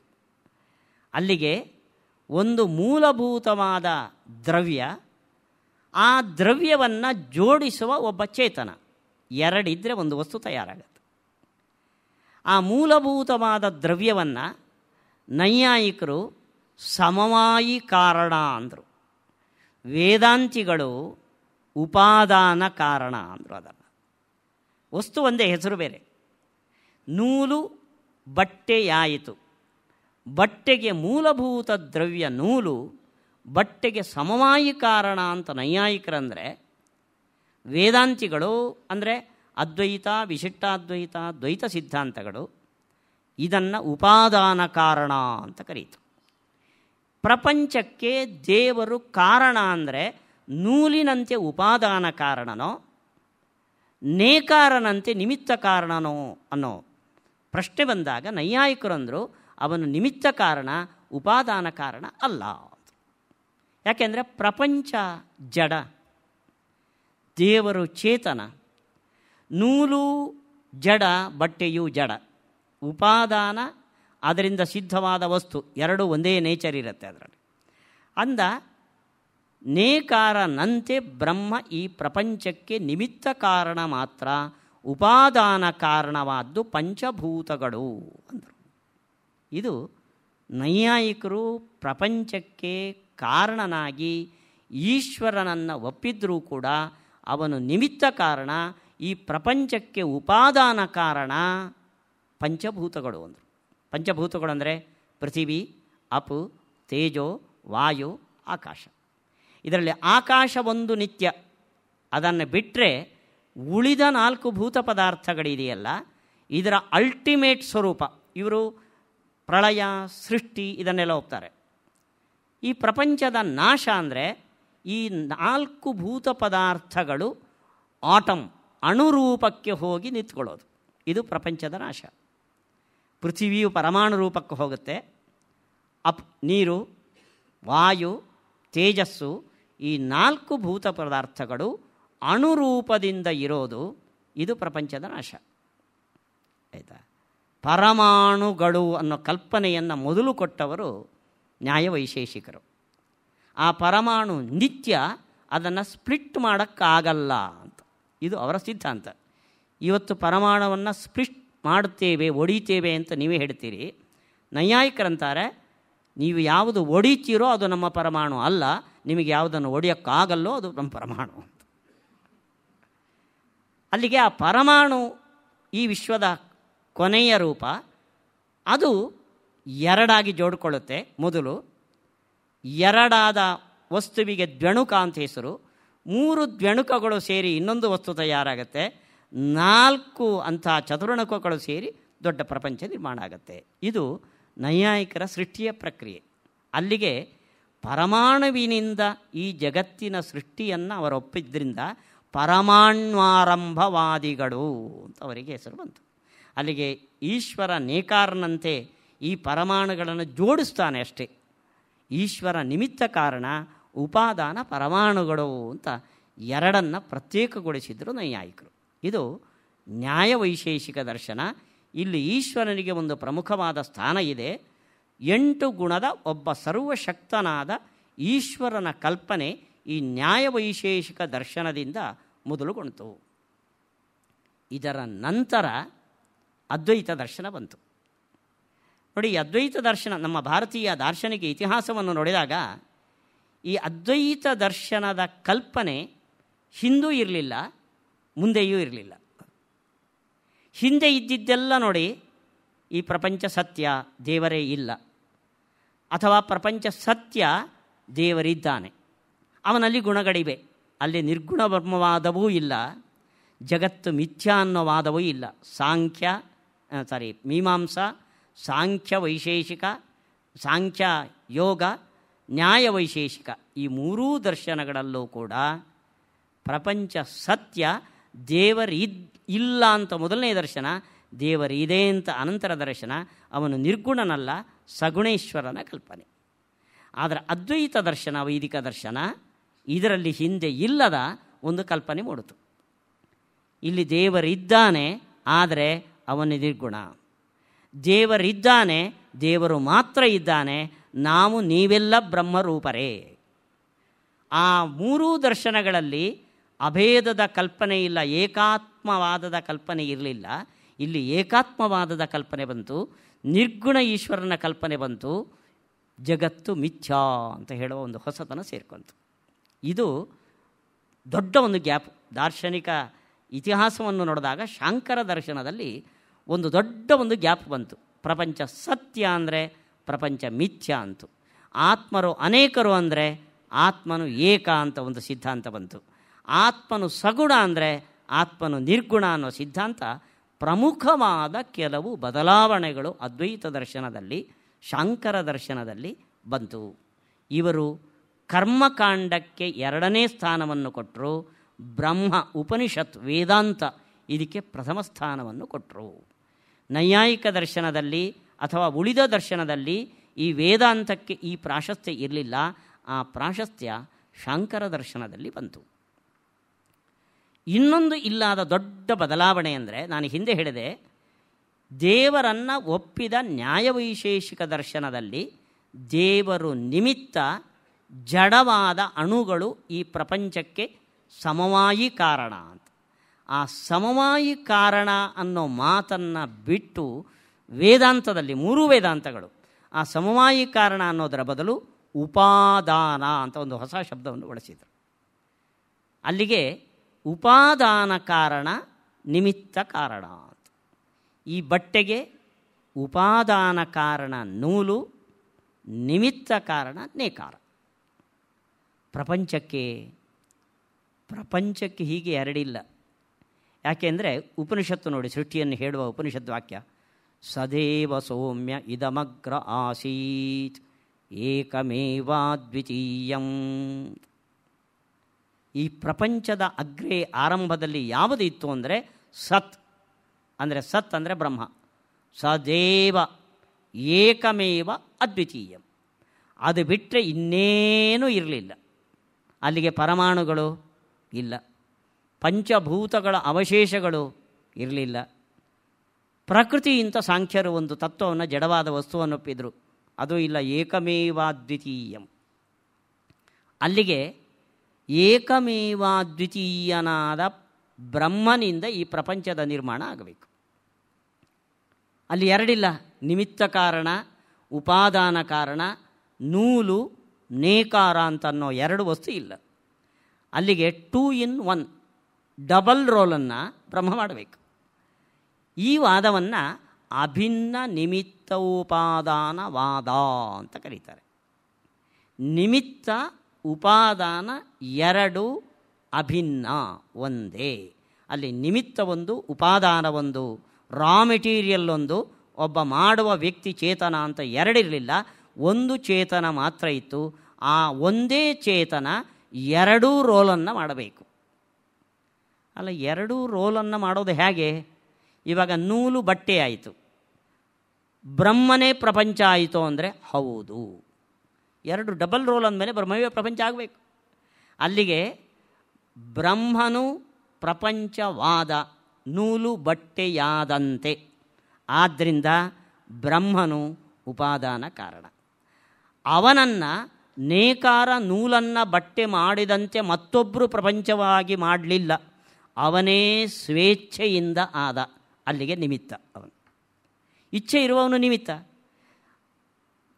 ಅವನನ್ನು ಉಪನಿಷತ್ತು ಹೇಳುತ್ತೆ, ಸತಪೋ ತಪ್ಯತ ಸತಪಸ್ತಪ್ತ್ವಾ ಇದಗಂ ಸರ್ವಮಸೃಜತ.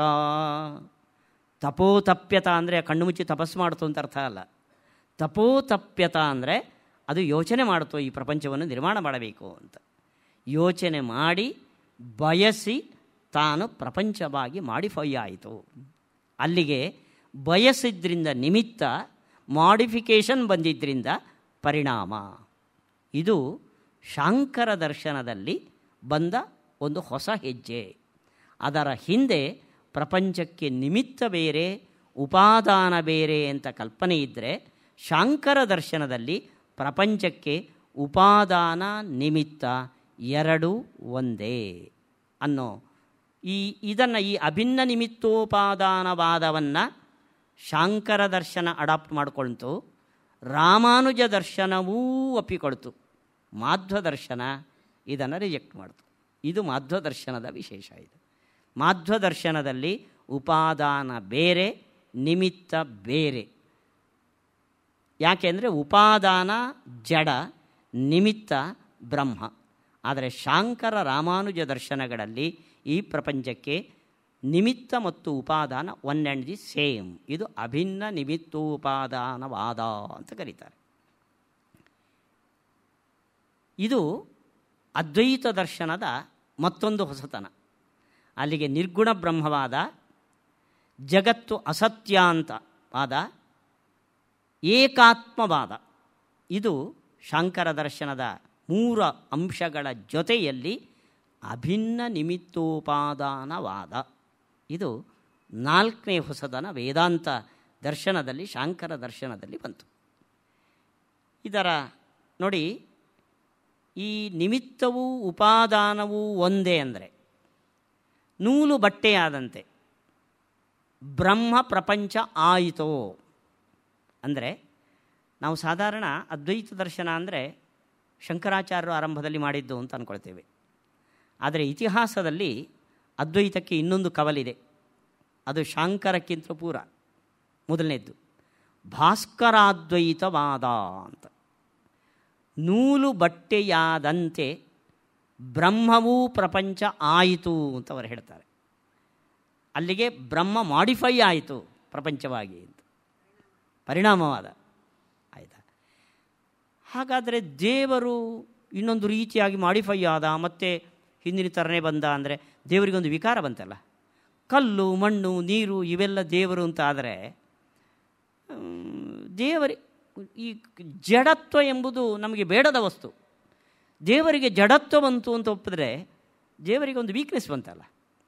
ಅದಕ್ಕೆ ಆ ಭಾಸ್ಕರಾದ್ವೈತ ಏನು ಹೇಳಿದೆ ಅಂದರೆ, ಬ್ರಹ್ಮ ಅಂದರೆ ಸತ್ ಚಿತ್ ಎರಡು, ಈ 2 ಪಾರ್ಟನ್ನು ಸೇರಿ ಬ್ರಹ್ಮ ಅಂತ ನಾವು ಕರಿತೀವಿ. ಇವತ್ತು ನಾವು ಹೇಳಲ್ವಾ, ನಾನು ಅಂದರೆ ಯಾರು? ನಾನು ಉಣ್ತೇನೆ ಅಂತೀರಿ. ಉಣ್ಣೋದು ಯಾವುದು? ಉಣ್ಣೋದಂದರೆ ಕೈಯಿಂದ ತೆಗೆದು ಬಾಯಲ್ಲಿಟ್ಟು ಜಗಿದು ಗುಳ್ಮ ಅಂತ ನುಂಗೋದು. ಇದು ಎಲ್ಲಿ ನಡೀತಾ ಇದೆ? ದೇಹದಲ್ಲಿ. ಆದರೆ ನಾನು ಉಂಡೆ ಅಂತೀವಿ. ನಾನಂದರೆ ಆತ್ಮ ಉಂಡೆ ಇಲ್ಲ, ಉಂಡಿದ್ದು ಹೊಟ್ಟೆ, ಕೈ, ಬಾಯಿ. ಇಲ್ಲೇನು ಮಾಡಿದ್ದೇವೆ ಅಂದರೆ ನಾವು ಕ್ಲಬ್ ಮಾಡಿದ್ದೇವೆ. ಚೇತನವಾದ ಒಂದು ವಸ್ತು, ಜಡವಾದ ಈ ಶರೀರ, ಇವೆರಡನ್ನು ಮಿಕ್ಸ್ ಮಾಡಿ ನಾನು ಉಂಡೆ, ನಾನು ತಿಂದೆ, ನಾನು ಹೋದೆ ಅಂತೀವಿ. ಹಾಗೆ ಬ್ರಹ್ಮನಲ್ಲಿ 2 ಪಾರ್ಟು, ಸದ್ಭಾಗ, ಚಿದ್ಭಾಗ. ಈ ಟೋಟಲ್ ಬ್ರಹ್ಮ. ಅದರಲ್ಲಿ ಸದ್ಭಾಗ ಏನಿದೆಯೋ ಪ್ರಪಂಚವಾಗಿ ಮಾಡಿಫೈ ಆಗುತ್ತೆ, ಚಿದ್ಭಾಗ ಹಾಗೇ ಉಳಿಯುತ್ತೆ. ಆದರೆ ಈ ಸದ್ಭಾಗದ ಪರಿಣಾಮ ಆದ್ದರಿಂದ ಇದರಲ್ಲಿ ಚೈತನ್ಯ ಇಲ್ಲ, ಜಡ. ಮತ್ತು ಪ್ರಳಯ ಕಾಲದಲ್ಲಿ ಇದು ಒರಿಜಿನಲ್ ಆಗಿ ಸದ್ಭಾವದ ರೂಪವನ್ನು ಪಡೆಯುತ್ತದೆ. ಇದು ಭಾಸ್ಕರಾದ್ವೈತವಾದ. ಶಂಕರಾದ್ವೈತವಾದದಲ್ಲಿ ಇಂತಹ ವಿಕಾರವನ್ನು ಬ್ರಹ್ಮನಿಗೆ ಒಪ್ಪೋದಿಲ್ಲ ಅವರು. ಹಾಗಾದರೆ ಪ್ರಪಂಚ ಆದ ಬ್ರಹ್ಮ ಅಂತ ಹೇಳೋದು ಹೇಗೆ? ಪ್ರಪಂಚ ಆದ ಅಲ್ಲ, ಪ್ರಪಂಚವಾಗಿ ಕಾಣಿಸಿಕೊಂಡ ಅಂತ ಅರ್ಥ. ಆಗಲೇ ಇವಾಗ ಇಲ್ಲಿ ಇರೋದು ಒರಿಜಿನಲ್ ಆಗಿ ಹಗ್ಗ. ಹಗ್ಗ ಹಾವಾಗಿ ಕಾಣಿಸ್ಕೊಂತು ಅಂದರೆ ಅಲ್ಲಿ ಹಗ್ಗದ ಪಾತ್ರ ಏನಿಲ್ಲ, ಹಗ್ಗವು ಮಾಡಿಫೈ ಆಗಲಿಲ್ಲ, ನಿಮ್ಮ ಮಿಸ್ಟೇಕ್. ನೋಡುವ ನಿಮ್ಮ ದೃಷ್ಟಿಯಲ್ಲಿ ವ್ಯತ್ಯಾಸ ಬಂದಿದ್ದರಿಂದ ಹಗ್ಗವು ಹಾವಾಗಿ ಕಂಡಂತೆ ಚೇತನನಾದ ಬ್ರಹ್ಮ ಪ್ರಪಂಚವಾಗಿ ಕಂಡ. ಇದು ಮಾಯಾವಾದ ಅಂತ ಇದನ್ನು ಕರೀತಾರೆ. ಇದಕ್ಕೆ ಕಾರಣ ಏನು ಅಂದರೆ ನಿಮ್ಮಲ್ಲಿರುವ ಅವಿದ್ಯೆ. ಬ್ರಹ್ಮನನ್ನಾಗಿ ತಿಳಿದುಕೊಳ್ಳದೆ ನೀವು ಬೇರೆಯದನ್ನಾಗಿ ತಿಳ್ಕೊತೀರಿ. ಹಗ್ಗವನ್ನು ಹಗ್ಗವಾಗಿ ತಿಳಿಯದೆ ತಪ್ಪಾಗಿ ತಿಳಿಯಲಿಕ್ಕೆ ನಿಮ್ಮ ಅಜ್ಞಾನ ಹೇಗೆ ಕಾರಣವೋ, ನಿಮ್ಮ ಅಜ್ಞಾನದಿಂದ ಬ್ರಹ್ಮ ಪ್ರಪಂಚವಾಗಿ ಕಾಣಿಸಿಕೊಳ್ತಾನೆ. ಅಲ್ಲಿಗೆ ಅದ್ವೈತವಾದ ಒಂದು ಬ್ರಹ್ಮನ ಒಂದು ಭಾಗ ಪ್ರಪಂಚವಾಗಿ ಪರಿಣಾಮ ಹೊಂದುತ್ತದೆ ಅನ್ನೋದು. ಶಾಂಕರಾದ್ವೈತವಾದ ಬ್ರಹ್ಮ ಒಂದೇ, ಅಲ್ಲಿ ಭಾಗಗಳಿಲ್ಲ, ಏಕಮೇವ ದ್ವಿತೀಯಂ. ಆ ಬ್ರಹ್ಮ ಪ್ರಪಂಚವಾಗಿ ಆಗ್ತಾನೆ ಅಲ್ಲ, ಕಾಣಿಸಿಕೊಳ್ತಾನೆ. ಅವನು ಸುಮ್ಮನೆ ಇದ್ದಾನೆ. ನೀವು ಅವನನ್ನು ನೀರು, ಕಲ್ಲು, ಮಣ್ಣು, ಮೇಜು, ಕುರ್ಚು ಅಂತ ನೀವು ಭ್ರಮಿಸಿಕೊಳ್ತೀರಿ. ಇದನ್ನು ಮಾಯಾವಾದ ಅಂತ ಕರೀತಾರೆ.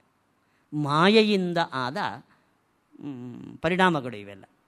ಹೀಗೆ ಅದ್ವೈತವಾದದಲ್ಲಿ ನಿಮಿತ್ತ ಉಪಾದಾನ ಎರಡೂ ಒಂದೇ ಅನ್ನೋ ಹೊಸ ಒಂದು ಕಲ್ಪನೆ ಅದ್ವೈತವಾದದ 2 ಬ್ರಾಂಚ್ಗಳಲ್ಲಿ 2 ರೀತಿಯಾಗಿ ಬಂತು. ಇದರ ನಂತರ ಬಂದ ವಾದ ರಾಮಾನುಜ ದರ್ಶನ. ನೋಡ್ರಿ, ಇದು ಅದ್ವೈತವಾದ.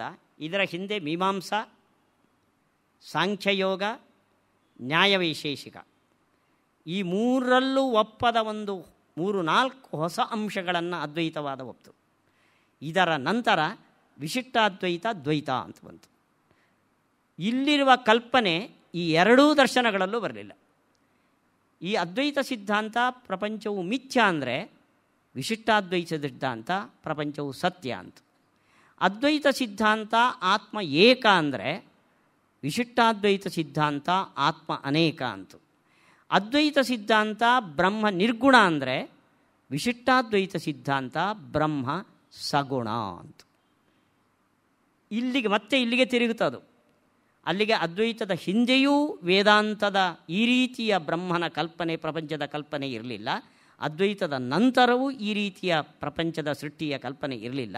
ಇದು ನಂತರ ಬಂದ, ಹಿಂದೆ ಇದ್ದ ಅಭಿಪಮವಾದಗಳು, ಅದಕ್ಕಿಂತ ವಿಪರೀತವಾದ ಕೆಲವು ಅಂಶಗಳು ಈ ಅದ್ವೈತ ಸಿದ್ಧಾಂತದಲ್ಲಿ ಬಂದಿದೆ.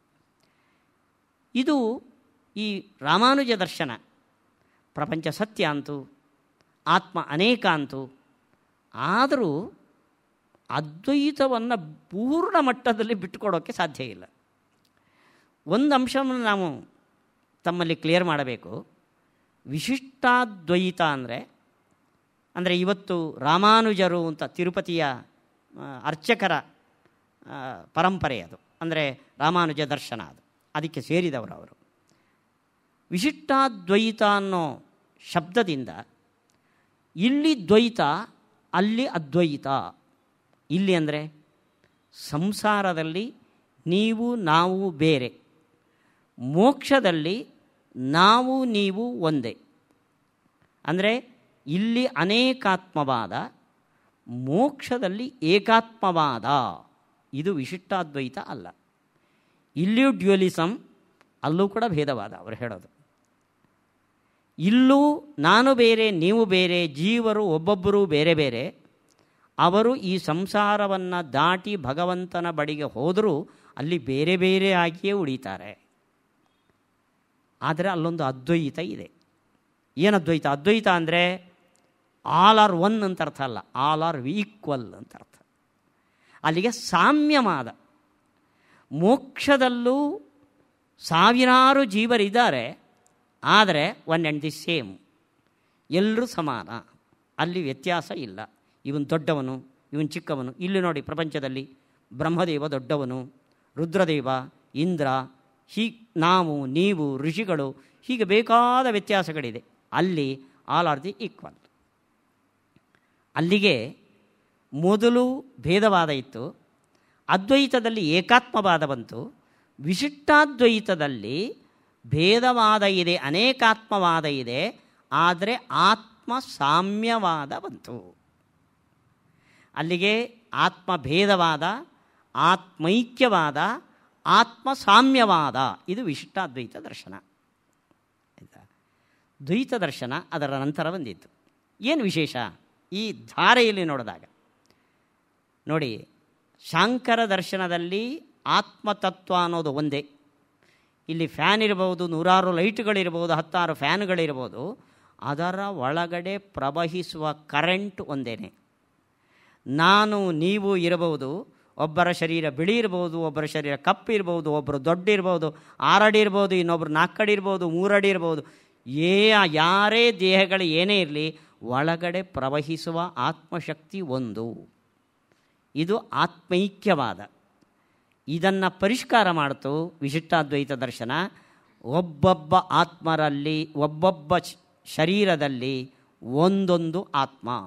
ಆತ್ಮರು ಎಷ್ಟು, ಶರೀರ ಎಷ್ಟಿದೆಯೋ ಅಷ್ಟು ಆತ್ಮರು. ಅದು ಇಲ್ಲೂ ಹೌದು, ಅಲ್ಲೂ ಹೌದು, ಆದರೆ ಅಲ್ಲಿ ಸಾಮ್ಯ, ಇಲ್ಲಿ ವೈಷಮ್ಯ. ಅಲ್ಲಿಗೆ ಅನೇಕಾತ್ಮವಾದವನ್ನು ಮಂಡಿಸಿತು ವಿಶಿಷ್ಟಾದ್ವೈತವಾದ, ಮತ್ತೆ ತಿರುಗ ಹಿಂದಕ್ಕೆ ಬಂತು, ಆದರೆ ಆತ್ಮ ಸಾಮ್ಯವಾದವನ್ನು ಮಂಡಿಸಿತು.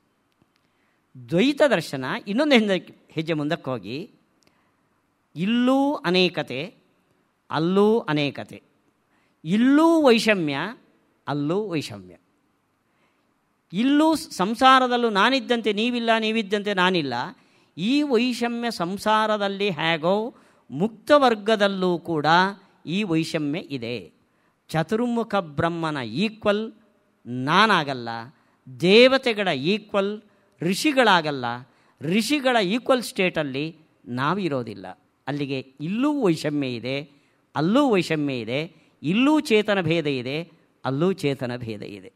ಹೀಗೆ ಸಿದ್ಧಾಂತದ ಡೆವಲಪ್ಮೆಂಟ್ಸ್, ಅದರ ಪರಿವರ್ತನೆಗಳನ್ನು ನೋಡಿದಾಗ ಏಕಾತ್ಮವಾದ ಅನೇಕಾತ್ಮವಾದಕ್ಕೆ ಬಂತು. ಅನೇಕಾತ್ಮವಾದದಲ್ಲಿ ಅನೇಕಾತ್ಮರು ಸಮಾನ ಅನ್ನೋ ವಾದ, ಅನೇಕಾತ್ಮರು ವಿಷಮರು, ಸಮಾನರಲ್ಲ ಅನ್ನೋ ವಾದ ಇಲ್ಲಿ ಬಂತು. ಇದನ್ನೇ ದ್ವೈತ ಸಿದ್ಧಾಂತದಲ್ಲಿ ತಾರತಮ್ಯ ಸಿದ್ಧಾಂತ ಅಂತ ಕರೀತಾರೆ. ಪ್ರಾಯ ಇದೊಂದು ಕಣ್ಣು ಕುಕ್ಕುವ ಅಂಶ. ತಾರತಮ್ಯ ಮಾಡುತ್ತಾರೆ ಅನ್ನೋದೇ ಒಂದು ದೊಡ್ಡ ಫಾಲ್ಟ್. ಅದು ತಾರತಮ್ಯ ಸಿದ್ಧಾಂತ ಅಂತ.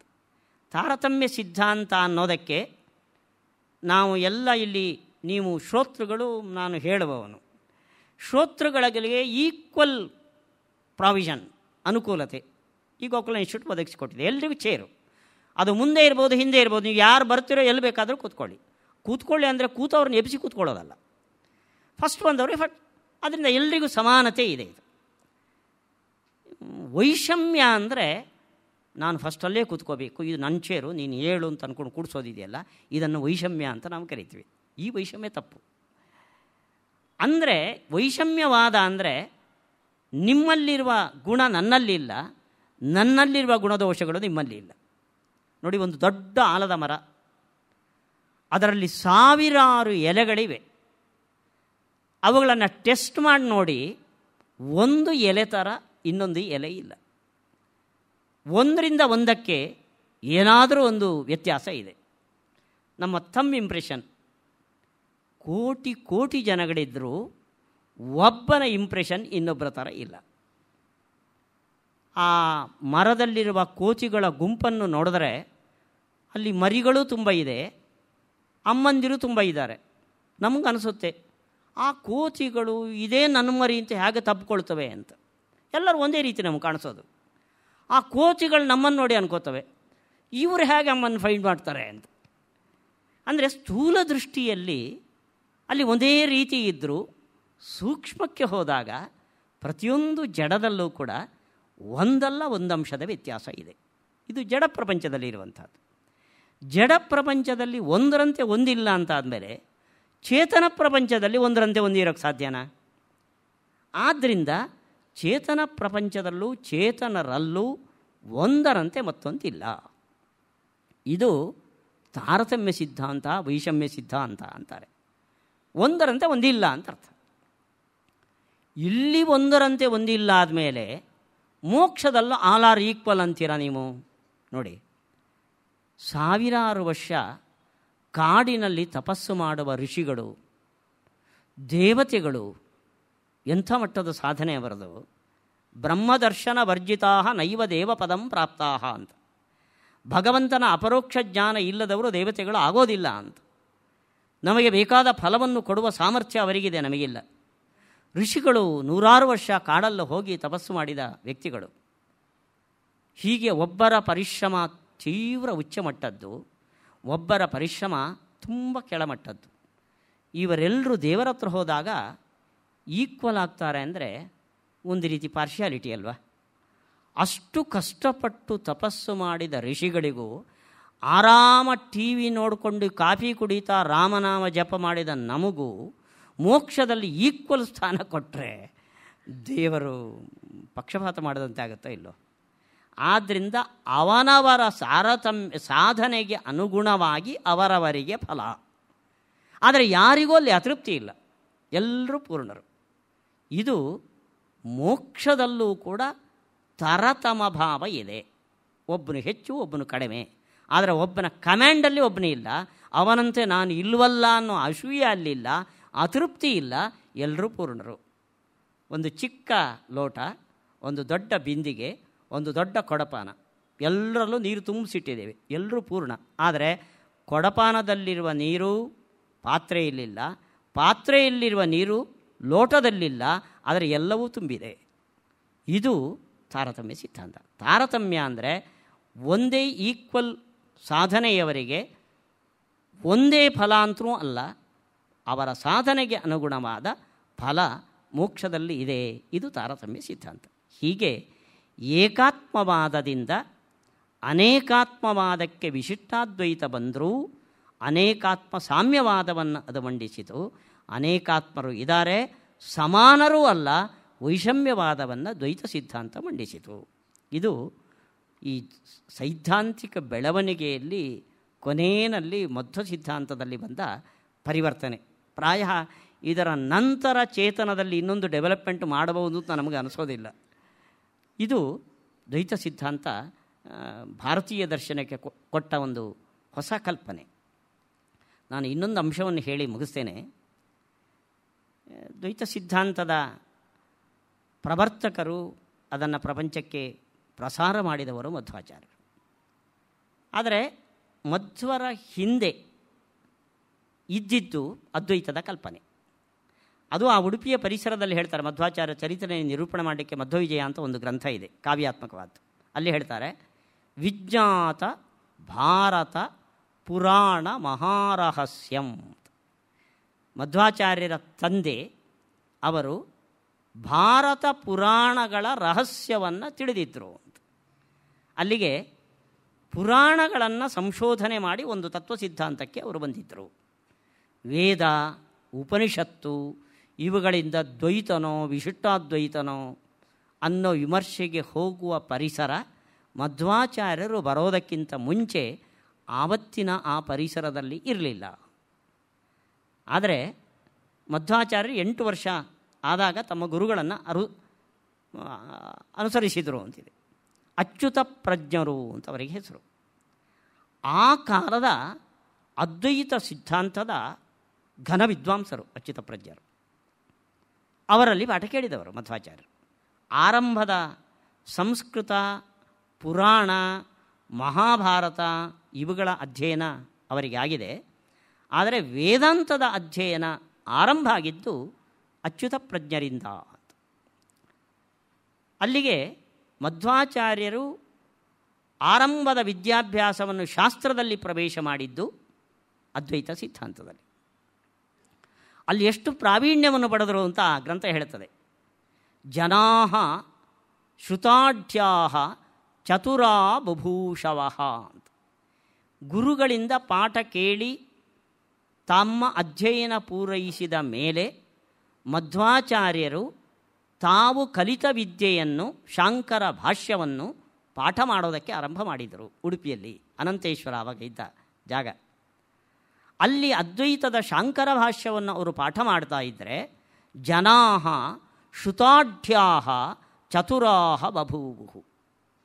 ಅದ್ವೈತ ಸಿದ್ಧಾಂತದಲ್ಲಿ ಪರಿಣತರಾದ ವಿದ್ವಾಂಸರು ಮಧ್ವಾಚಾರ್ಯರು ಹೇಳುವ ಸೂತ್ರಭಾಷ್ಯವನ್ನು, ಶಾಂಕರ ಸೂತ್ರಭಾಷ್ಯವನ್ನು ಕೇಳೋದಕ್ಕೆ ಶ್ರೋತೃಗಳಾಗಿ ಬಂದು ಕೂತಿದ್ರು ಅಂತ. ಇದು ಆರಂಭದಲ್ಲಿ ಮಧ್ವಾಚಾರ್ಯರು ಓದಿದ್ದು ಅಚ್ಯುತ ಪ್ರಜ್ಞರಿಂದ ಅದ್ವೈತ.